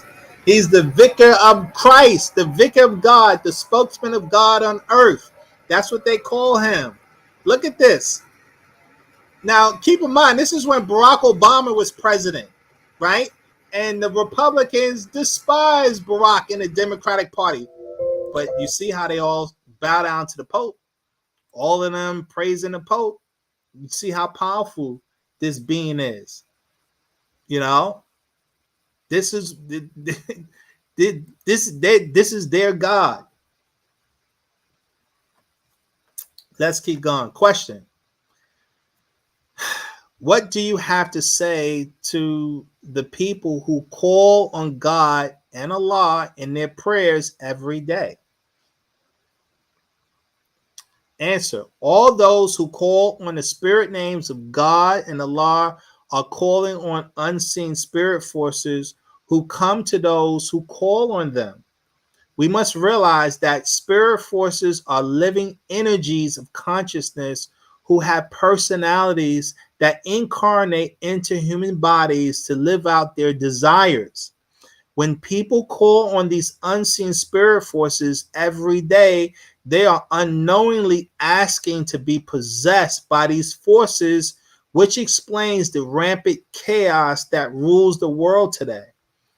Rules of spirit knowledge is never to call on unseen and unknown spirit forces, which is why we as Africans, we called on our ancestors who we knew. Our ancestors lived among us. They had a life among us. We knew their joys. We knew their personalities. We knew their likes and dislikes. We knew where they were going once they transitioned from earth. But in today's religious belief systems, we are calling on unseen spirit forces who see your prayers as an open invitation to possess those who call out to them. No, this is what happens because these are the beings who the Bible or Quran is talking about, which is who we unknowingly direct our prayers to. So as you're praying to these gods of the Bible and the Quran, you're praying to these spirit forces, and it literally creates an ether connection to them, a spiritual connection to them. It acts like a magnet. That's why they love us in churches, because we're literally calling on these spirit forces and our people are being possessed. That's what the so-called Holy Ghost is all about. Being possessed with the Holy Ghost, and our people jumping up and down and foaming at the mouth. Obviously, that's not a Holy Spirit, a comforting spirit, as the Bible talks about in the book of John. The Spirit is supposed to be comforting, not creating convulsions. This is something the master teacher points out all the time, guys. And we all see it because everybody who's been to church, who's experienced that, know it's true. I hope people are beginning to see why we talk about the disadvantage of spiritual ignorance and how this is the root cause of world chaos. When you call out in prayer, you must know who you are directing your spirit energies to. What I'm saying is that when you pray, you must be consciously aware of the beings you are talking to. This is why our ancestors made images of themselves so that they would never be forgotten. This is also why in these religions, they forbid us to make images of our ancestors as to cut us off from our spiritual connection to them. Guys, this is why the Muslims, they're big on not having images, and the Christians talk about don't make no graven images, because that's how they cut us off from our ancestors, because we was always making images of our ancestors. We was always in communication with them. Listen to the elder Craig Mutwa. He goes into that. That's right, Ronald King, the Pope. They worship that man. They serve him. But hold on. Yeah, listen to Craig Omuta, guys.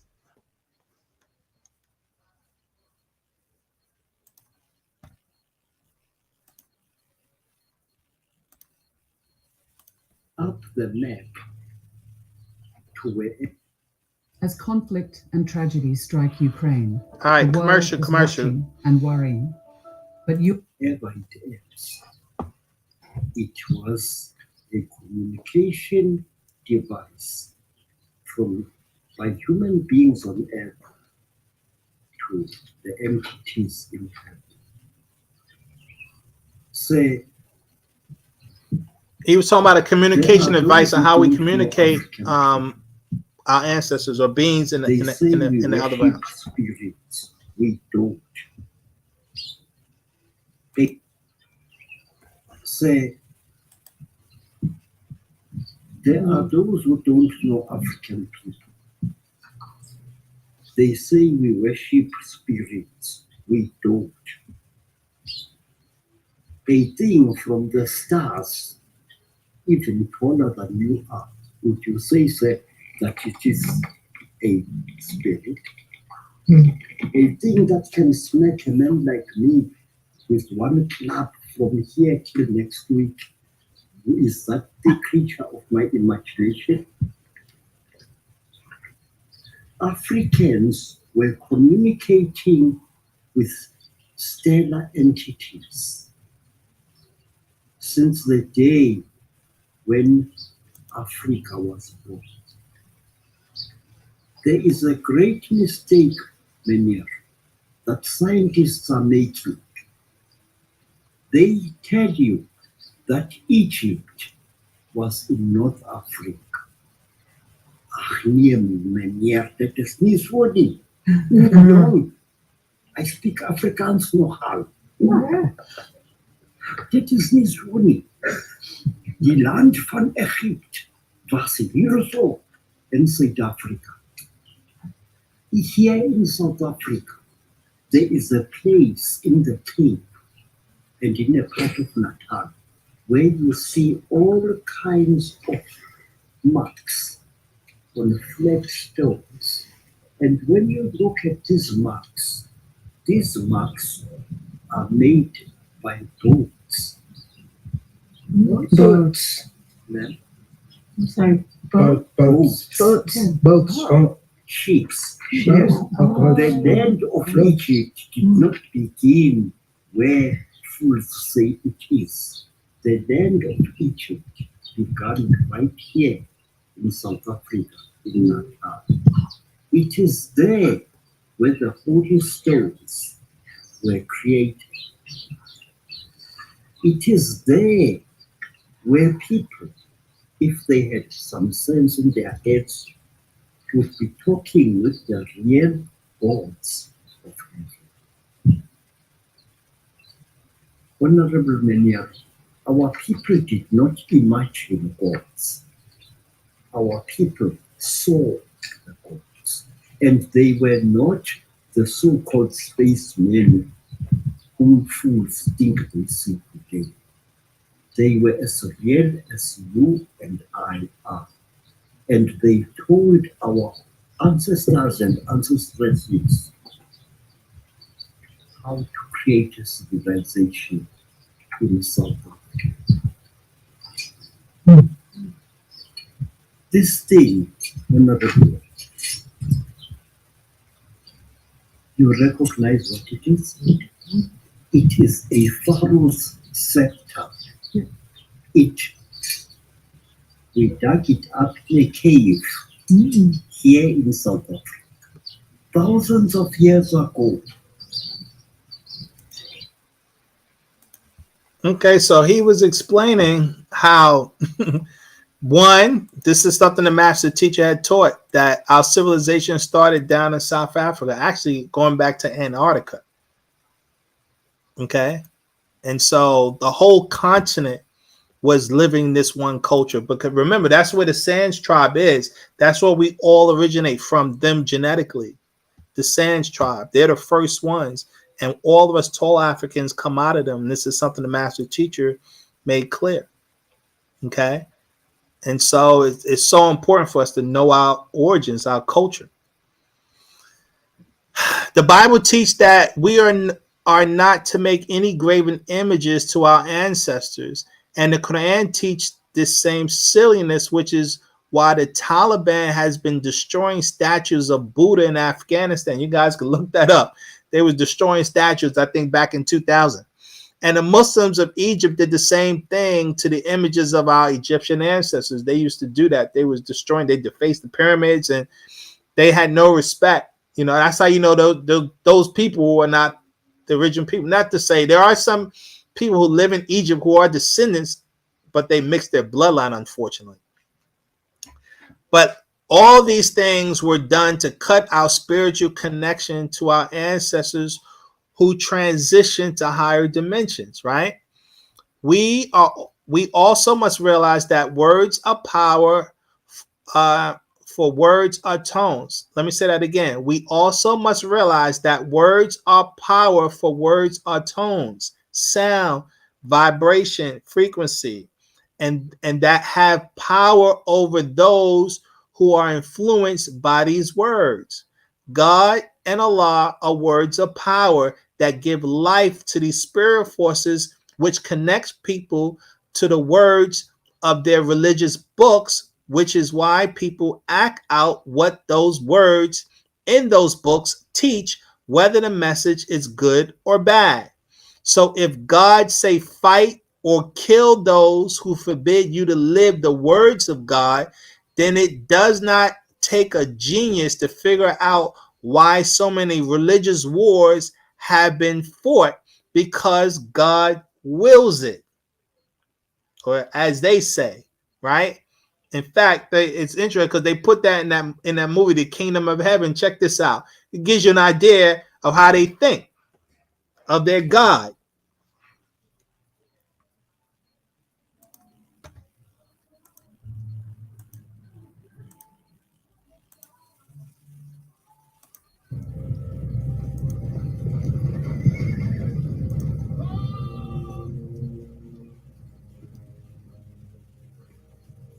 This caravan is armed now. Good. No small otherwise. They've seen us. Go after them. The rider's getting away. Go desert. Nothing will come of it. I prefer not to be hanged before my wife is cool. Don't worry. Who but Reynold, they'll say? It's always me. If you leave it in Jerusalem, I assure you. Look at Nazareth. Hey. You're a dangerous man, if the war's to be now or later, we'll have it now. How long can the leper last? God wills it! God wills it! So that God wills in the kill. Look at this.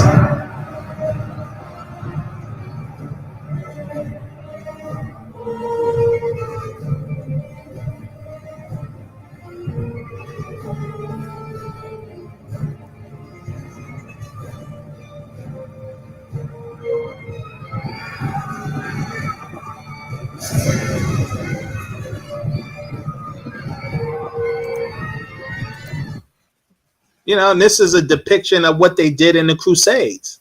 You know, these are real things. This is what they did, all this killing, you know, and they did it by the will of God, as they say, you know. Here. Not go to war. You don't want it. You made it, don't you? Blasphemy! Talking about going to war. The army of Jesus Christ, which bears his holy cross, cannot be beaten. The founder of Siberia suggests that it could be. There must be war. God wills it.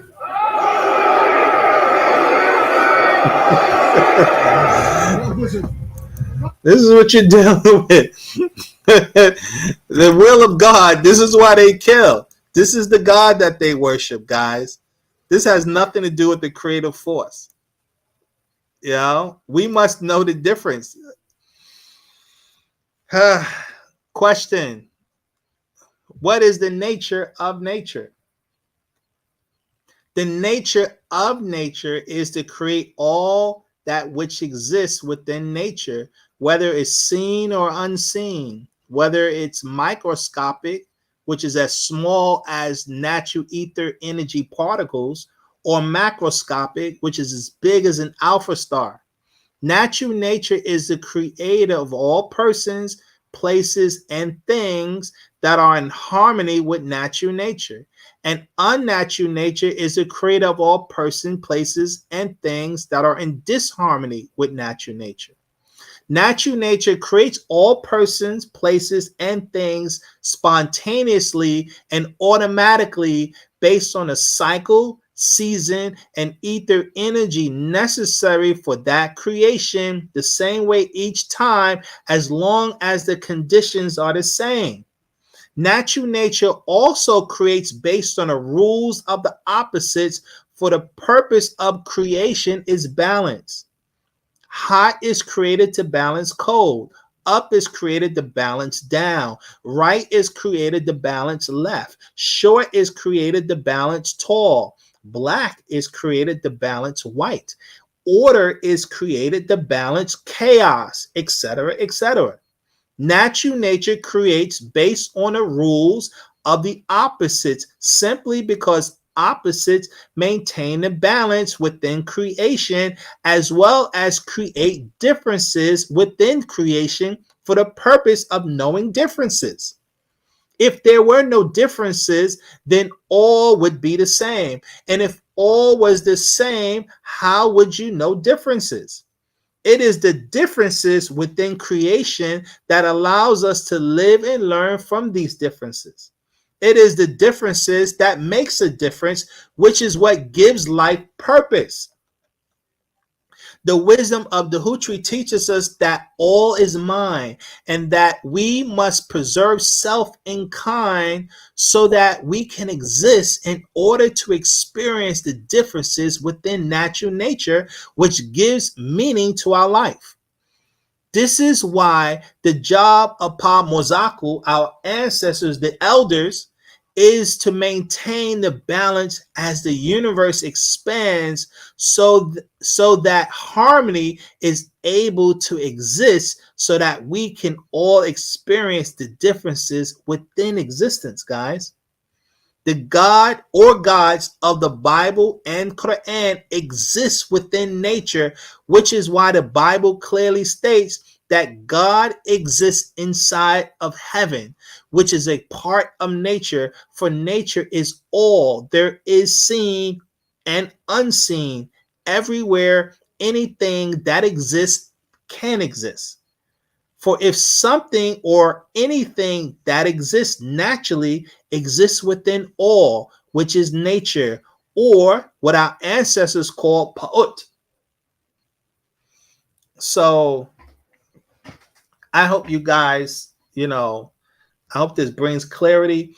If you read the actual facts that we went into, the actual facts book, the proof, it goes into this concept pretty well in this particular book. For those who are familiar also with the books called The Nature of Nature, those books as well goes into these concepts, to give clarity. Okay, and so I hope this helps. you know. Question from Ronald King. Isn't there are 9 species of the Nubian race here on this planet, and having many more throughout the cosmos? Yeah, the master teacher has explained that there are 9 species of the Nagaru race. Yes, he has gone into that there are 9 species of the Nagaru race. But if you have any,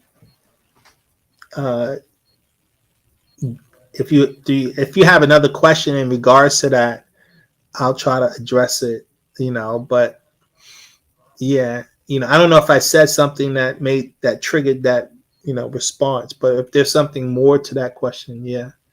But yes, you know, Black people exist throughout the multiverse. We're everywhere, because remember, you know, we are we're creations of the sons. You know, all of us are the spirit children of the sons.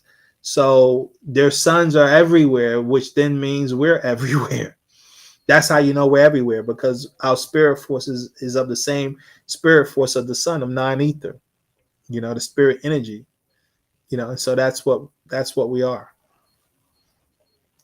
So I hope that helps.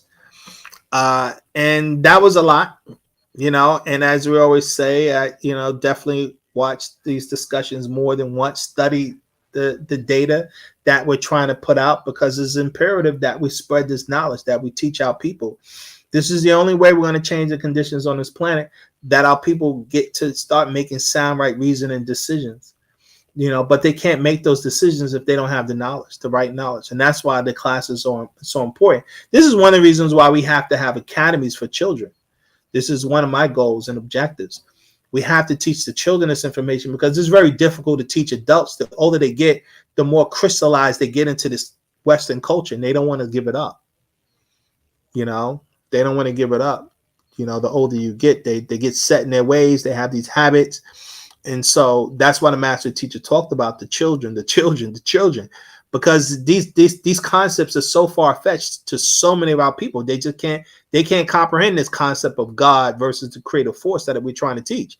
It's just beyond their mindset, because they embedded themselves with these religious belief systems, and they don't know how to go into the realm of facts. Question: what is the connection between the Pope and the ETs? That's a really good question. What is the connection between the Pope and the ETs? The Pope, guys, the Pope is the Vicar of Christ, or the Vicar of God. You guys can look this up. Where are we at here? Let's see.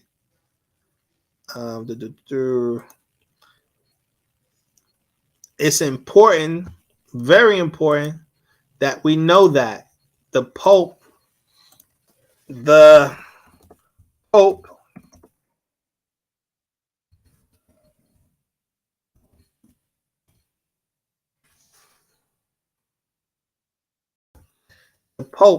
let's see. The Pope, with reference to his claim to stand in the place of Jesus Christ and possesses his authority in the church, the Vicar of Christ. Okay, and so being the Pope is a spokesman for Christ on earth. Christ represents their God, their Christ, their gods. And remember, the gods of the Bible are these ETs, and the Pope is their man, their contact, their source, right? He's the one that spreads their doctrine, because the goal of the ETs is to turn the human population to mindless drones, not to think, not to reason, not to have a mind of your own, and definitely not to know anything about nature, so that they control the planet, because they, as I said, they see humans as a resource, as well as the resources on Earth. Humans are part of the resource, and that's how these ETs use this planet for those who study, you know, the ET phenomenon. And the Pope is their spokesman. His job is to make sure the human population stay under the spell of ignorance. That people don't question nothing about creation, nothing about existence. They have no desire to know anything about the multiverse and the different dimensions. The Pope's job is to keep people in that Bible, to keep people blinded by, as we say, blinded by the light. That's his job. Yeah, he's controlled by the Pleiadians and the reptilians or whatever. These demons, he serves them. And his job is to maintain the ignorance on the planet Earth. And got billions of people that serve him. Billions that serve this Pope. And y'all just saw, I showed you how the United States Congress bow down to this guy. And it's not just the Congress, it's the UN, it's the planet. Him, that Pope, that Queen, these beings, these people, I don't even know if they're real humans, guys, because you got a lot of people that look like humans, but they're ETs. Remember, we read in the Bible that these beings, the so-called sons of God, came down and had sex with the daughters of man. So that means they're humanoid. They're humanoid, guys. So you think they're from Earth, but they're not. They're from other planets. They can be from Venus. They can be from different places, Mars or whatever.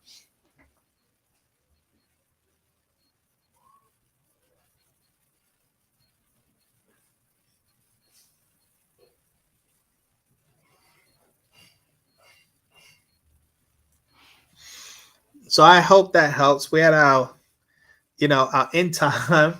And unless you guys have any more questions, I'll address. But if not, I'm going to close out. We do our prayers, our 9 a.m. prayers, right?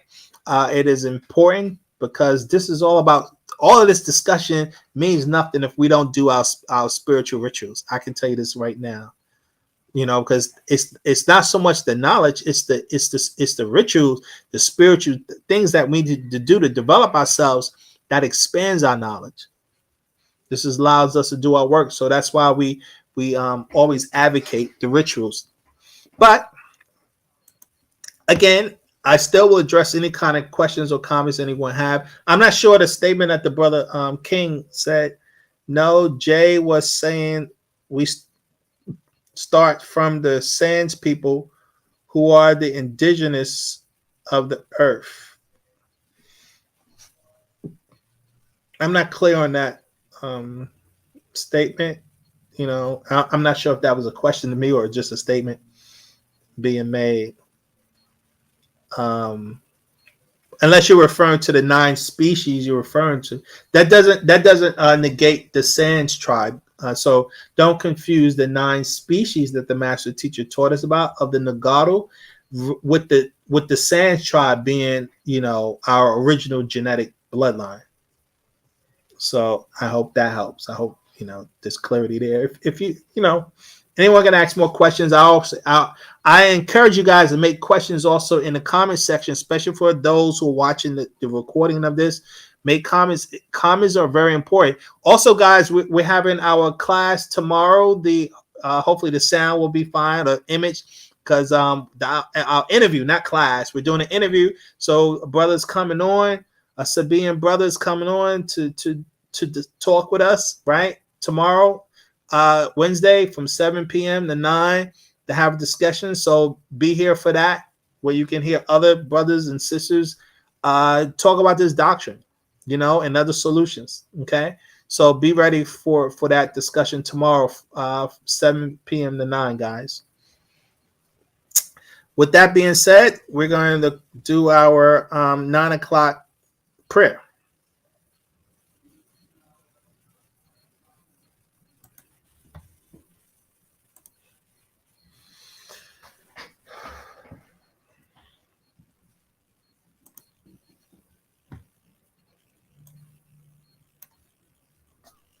Bade kalal namasa wufaa ko America samun shalal poot pa takyud anuki jawef pa ashuk impa poot wu kale ashuk kawun jawef nia anuki kasamun impa poot Wu pa put kawun kasamun nia. Anuki wahu ama pa put. Wu pa put kawun wahu ama nia. Naku kador naju ame kasamun impa put. Wu habu ame muskasun. Naku kador kawan kalep pafaf naku daya jawep pa put. Ame wase ame dayani kawun lake baku jawep pa put. Anuki yabab bi nafasni. Pa put kawun anuki. Pa put kador naku kador. Pa put amul naku amul. Lahehum manehnun. Lahehum manehnun. Ehumata karehum. Ehumata karekum. Ehumata karenun. Ehumata jawefnia. Ehumata niya wu anuki. Ehum ata niya wu anuki hum. Yaye ashuk re'e asmua jayenun. Yaye nataru afuknun. Anun ata mukra ukum. Yaye nataru afuknun. Afuknun afuknun. Yaye nataru nun. Anun. Atun. Atun. Amun. Namazo wahu. Yaye mufaku. Yaye hu. Yaye hu. Yaye nataru. Yaye soye. Yaye soye. Yaye nataru. Yaye hika. Yaye hika. Yaye nataru. Ankum ata pa mufaku. Yaye hu. Yaye hu. Yaye nataru. Ankum ata pa mufaku. Wu anu ata mukra ukum. Wu ankum ata musanun. Yaye hu. Yaye hu. Yaye nataru. Aro muklas num atum re'e. Yaye hu. Yaye hu. Yaye nataru. Namazo atu. Aron hu. Yaye mukdamu afutnun. Ankum mane yake lodudu muslafunun. Wu musaunun. Mane yake sawura paba. Mane yake kawuna ka'u. Mane yake ata akhak. Mane yake kawuna basha wu damam. Yaye nataru mukdamunun. Aro muftatnun. Anhu kawun manza mane pa nataru. Auro anhu. Anhu kawun baba yananan. Aro anhu. Anhu kawun atum re'e. Aro anhu. Anhu kawun haro. Namazo talu. Yaye nataru muslafunun. Afutnun mane pa mujwa'u. Afutnun mane gal ha'an. Yaye nataru afutnun. Mane saya khayara. Afutnun afutniya. Afutnun afutniya. Yaye nataru nun. Namazo rabu pa tahmui. Nakuk talub tahmui bi pa nataru. Mane pa laen lawi tanenu. Kale ranu atni at the lahe pa nataru. Wu kale namazo atni at the lahe kayat iatun laye pa nataru. Pa sawa wu pa tarak. Pa ne misfa kawun. Pa sawa wu pa tarak. Z kawuna nazul lahe enkum. Manes masbat wu masa. Ame hadayan wu damal Mane muslafu kum. Wu nataru. Aju laye nafasu kum.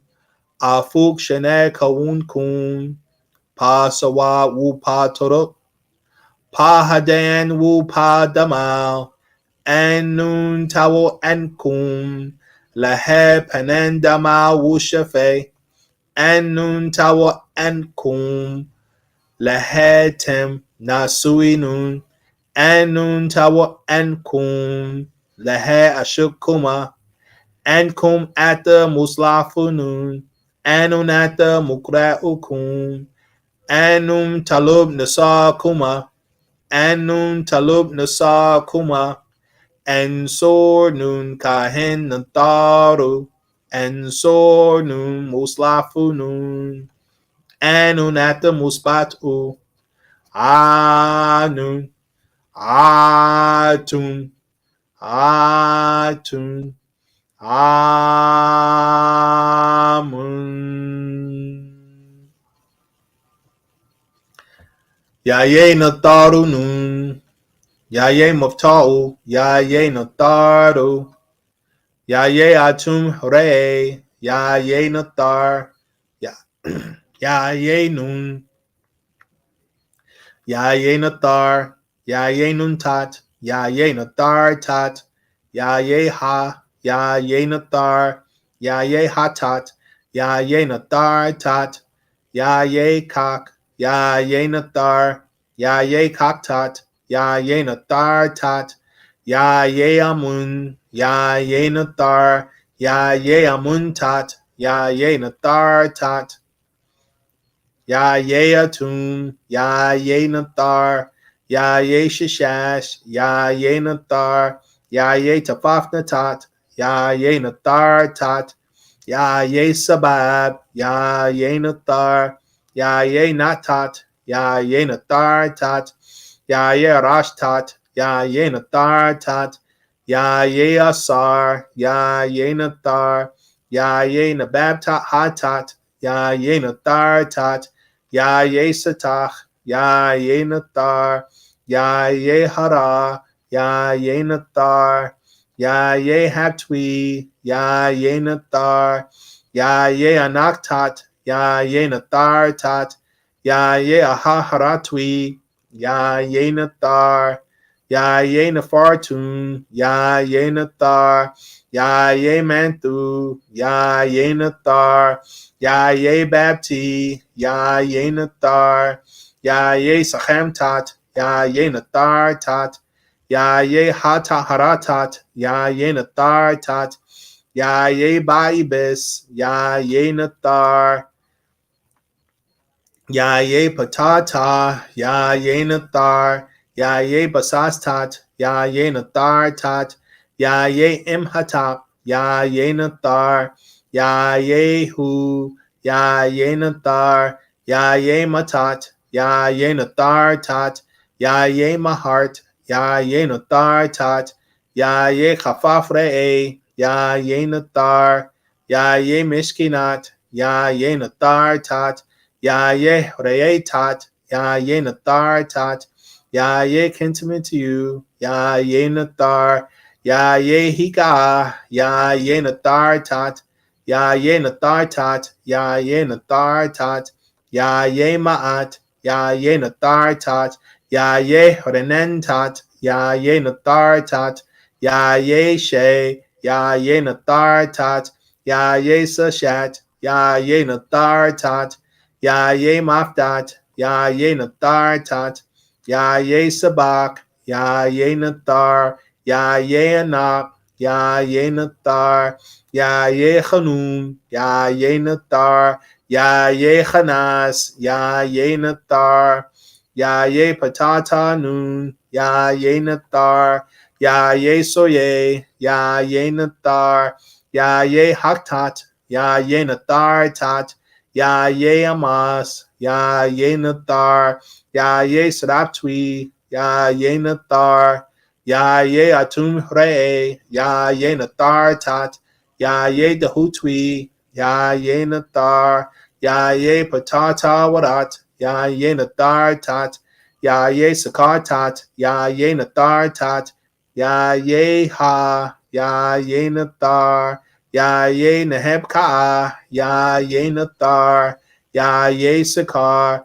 Yaye Nathar, Yaye Ba, Yaye Nathar, Yaye Akar, Yaye Nathar, Yaye Imharatat, Yaye Nathar Tat, Yaye Wapawatat, Yaye Nathar, Yaye Sakhahatap Tat, Yaye Nathar Tat, Yaye Meritat Sakar Tat, Yaye Nathar Tat, Yaye Soye Tat, Yaye Nathar Tat, Yaye Garatat, Yaye Nathar Tat, Yaye Asat Inu, Yaye Nathar, Yaye Bahatat, Yaye Nathar Tat, Yaye Hanem Tat, Yaye Nathar Tat, Yaye Manaktat, Yaye Nathar Tat, Yaye Chamem, Yaye Nathar, Ya ye mahatwi, ya ye nathar, ya ye kabesin in the faf, ya ye nathar, ya ye damatafaf, ya ye nathar, ya ye merdi tat, ya ye nathar tat, ya ye nasat, ya ye nathar, ya ye imdadad tat, ya ye nathar tat, ya ye nakhakbatat, ya ye nathar tat, ya ye sakhatat, ya ye nathar tat, ya ye anaktat, ya ye nathar tat, ya ye dadad, ya ye nathar, ya ye tun, ya ye nathar, ya ye wahu, ya ye nathar, ya ye yasas, ya ye nathar, ya ye anach, ya ye nathar, ya ye afnuit, ya ye nathar, ya ye satat, ya ye nathar tat, ya ye sachatwi, ya ye nathar, ya ye immaat, ya ye nathar, ya ye nanah, ya ye nathar, ya ye imnuit, ya ye nathar, ya ye imsatatwi, ya ye nathar, ya ye mutal tat, ya ye nathar tat, ya ye Rahashafaf, ya ye nathar, ya ye maratwi, ya ye nathar, ya ye amun re'e, ya ye nathar, Yehu Anun Ata Kaleh Jawef Paut Ahnun Re'e Ahtun Re'e Ahtun Re'e Ahmun Re'e Yaum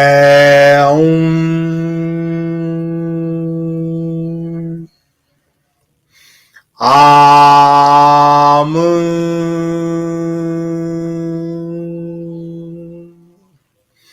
Amun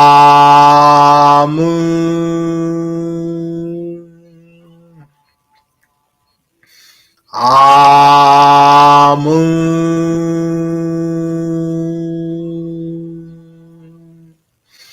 Amun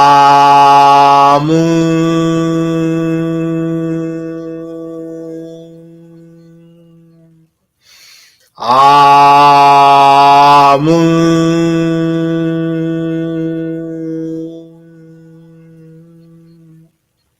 Jennifer. Okay. We can't stress our spiritual rituals is the most important. This is why we talk about it every single week. Without our spiritual development, without us learning to raise our vibrations by doing these prayers, doing the chants, the rituals, again, like I said many times before, after you're doing those chants, you're supposed to go into a meditated state. Blank the mind, because prayer is a form of communicating with the Nathar, your ancestors. You're calling out to your ancestors. And remember I said, spiritual connection works like a magnet. So they're now paying attention. Okay. When we're doing this, they're literally paying attention to us. Okay. And so that's why you're supposed to go into a meditated state so you can hear their response. That's why, we do this the way we do this. And consistency, you become more and more aware. With each consistent passing time of doing these things, you become more and more aware until you eventually make real contact. This is the goal of all of us. So I hope this is clear. I hope this helps. I hope today's discussion helps.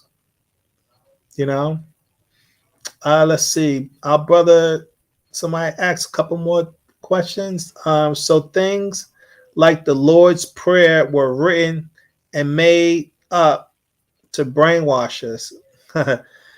Yeah. Those types of prayers and things were designed for you to contact unseen spirit forces, the spirit forces of these religious books, to connect to them spiritually. And this is how people are getting possessed. That's what we're trying to, explain. And I highly recommend, guys, anyone getting access to this book, Feeding the Forces, because most of my discussions come from this book. Most of everything I was talking about comes from this book, literally. Okay. This book is that informative. It's extremely powerful, and explains this stuff in details. Why it's so important to contact your ancestors, your spirit forces. As the elder Craig Mutwa was trying to explain, we were in real contact with these beings. They weren't fake. They weren't invisible spirits. They were real. The spirit forces of the Bible and the Quran, these are invisible forces that our people are calling on, which means you don't know who you're contacting. It's like closing your eyes and dialing any number on the phone. You don't know who's going to pick up. Spiritual practice, you're supposed to be directing your energies towards a specific being. Again, I repeat, that's why we made all these images of our ancestors, so we knew exactly who we was talking to. We knew exactly who they looked like. That was important. That's why the monotheistic religions wanted to destroy that. They wanted to destroy your connections. Remember that, guys. Ronell King, this physical manifestation of nine ether. The Sands tribe are the physical manifestations of nine ether. The Sands tribe incarnated on the planet Earth. The Tahites, the Patahites. If you read the Nine Ball series, the master teacher kind of makes that clear, as well as the Bible interpretations and explanations. Those books, it makes it very clear that they incarnated on this planet by way of the suns. So that's important, to read those books that go into that. And then the book I was just talking to you guys about, the intelligent design, divine design applied to aliens, actual facts number 46 goes into that, as well as the proof that I was just reading goes into those things, So all that information, that the master teacher put out. It is imperative, guys, that you study the books in conjunction with these discussions, because the books are just trying to help make clarity. These lectures that we do every week are just trying to help make clarity what we teach in the books. So as you're studying the books, the discussions, the lectures will seem more clear, as much as reading the books will seem more clear, because we're doing these discussions, about the information we teach. So one kind of tries to complement the other. That's what we strive for while we do these discussions, guys. So with all that being said, I hope it helps. I hope everyone is edified. And sorry for that interruption and the blackout that they cut one of our videos, but it is what it is. Hopefully they won't mess with our videos, anything else we do. But until then, guys, like I said, tomorrow we'll be here. We have an interview. One of the brothers are coming on, and I hope you guys will show up, show your support, and give us a shout out. Until then, Muisar, be safe, be safe, be safe, and blessed to everyone. Be safe. I can't stress that enough, because we live in a world of chaos. Be safe, family. Why do, Muisar? Why do?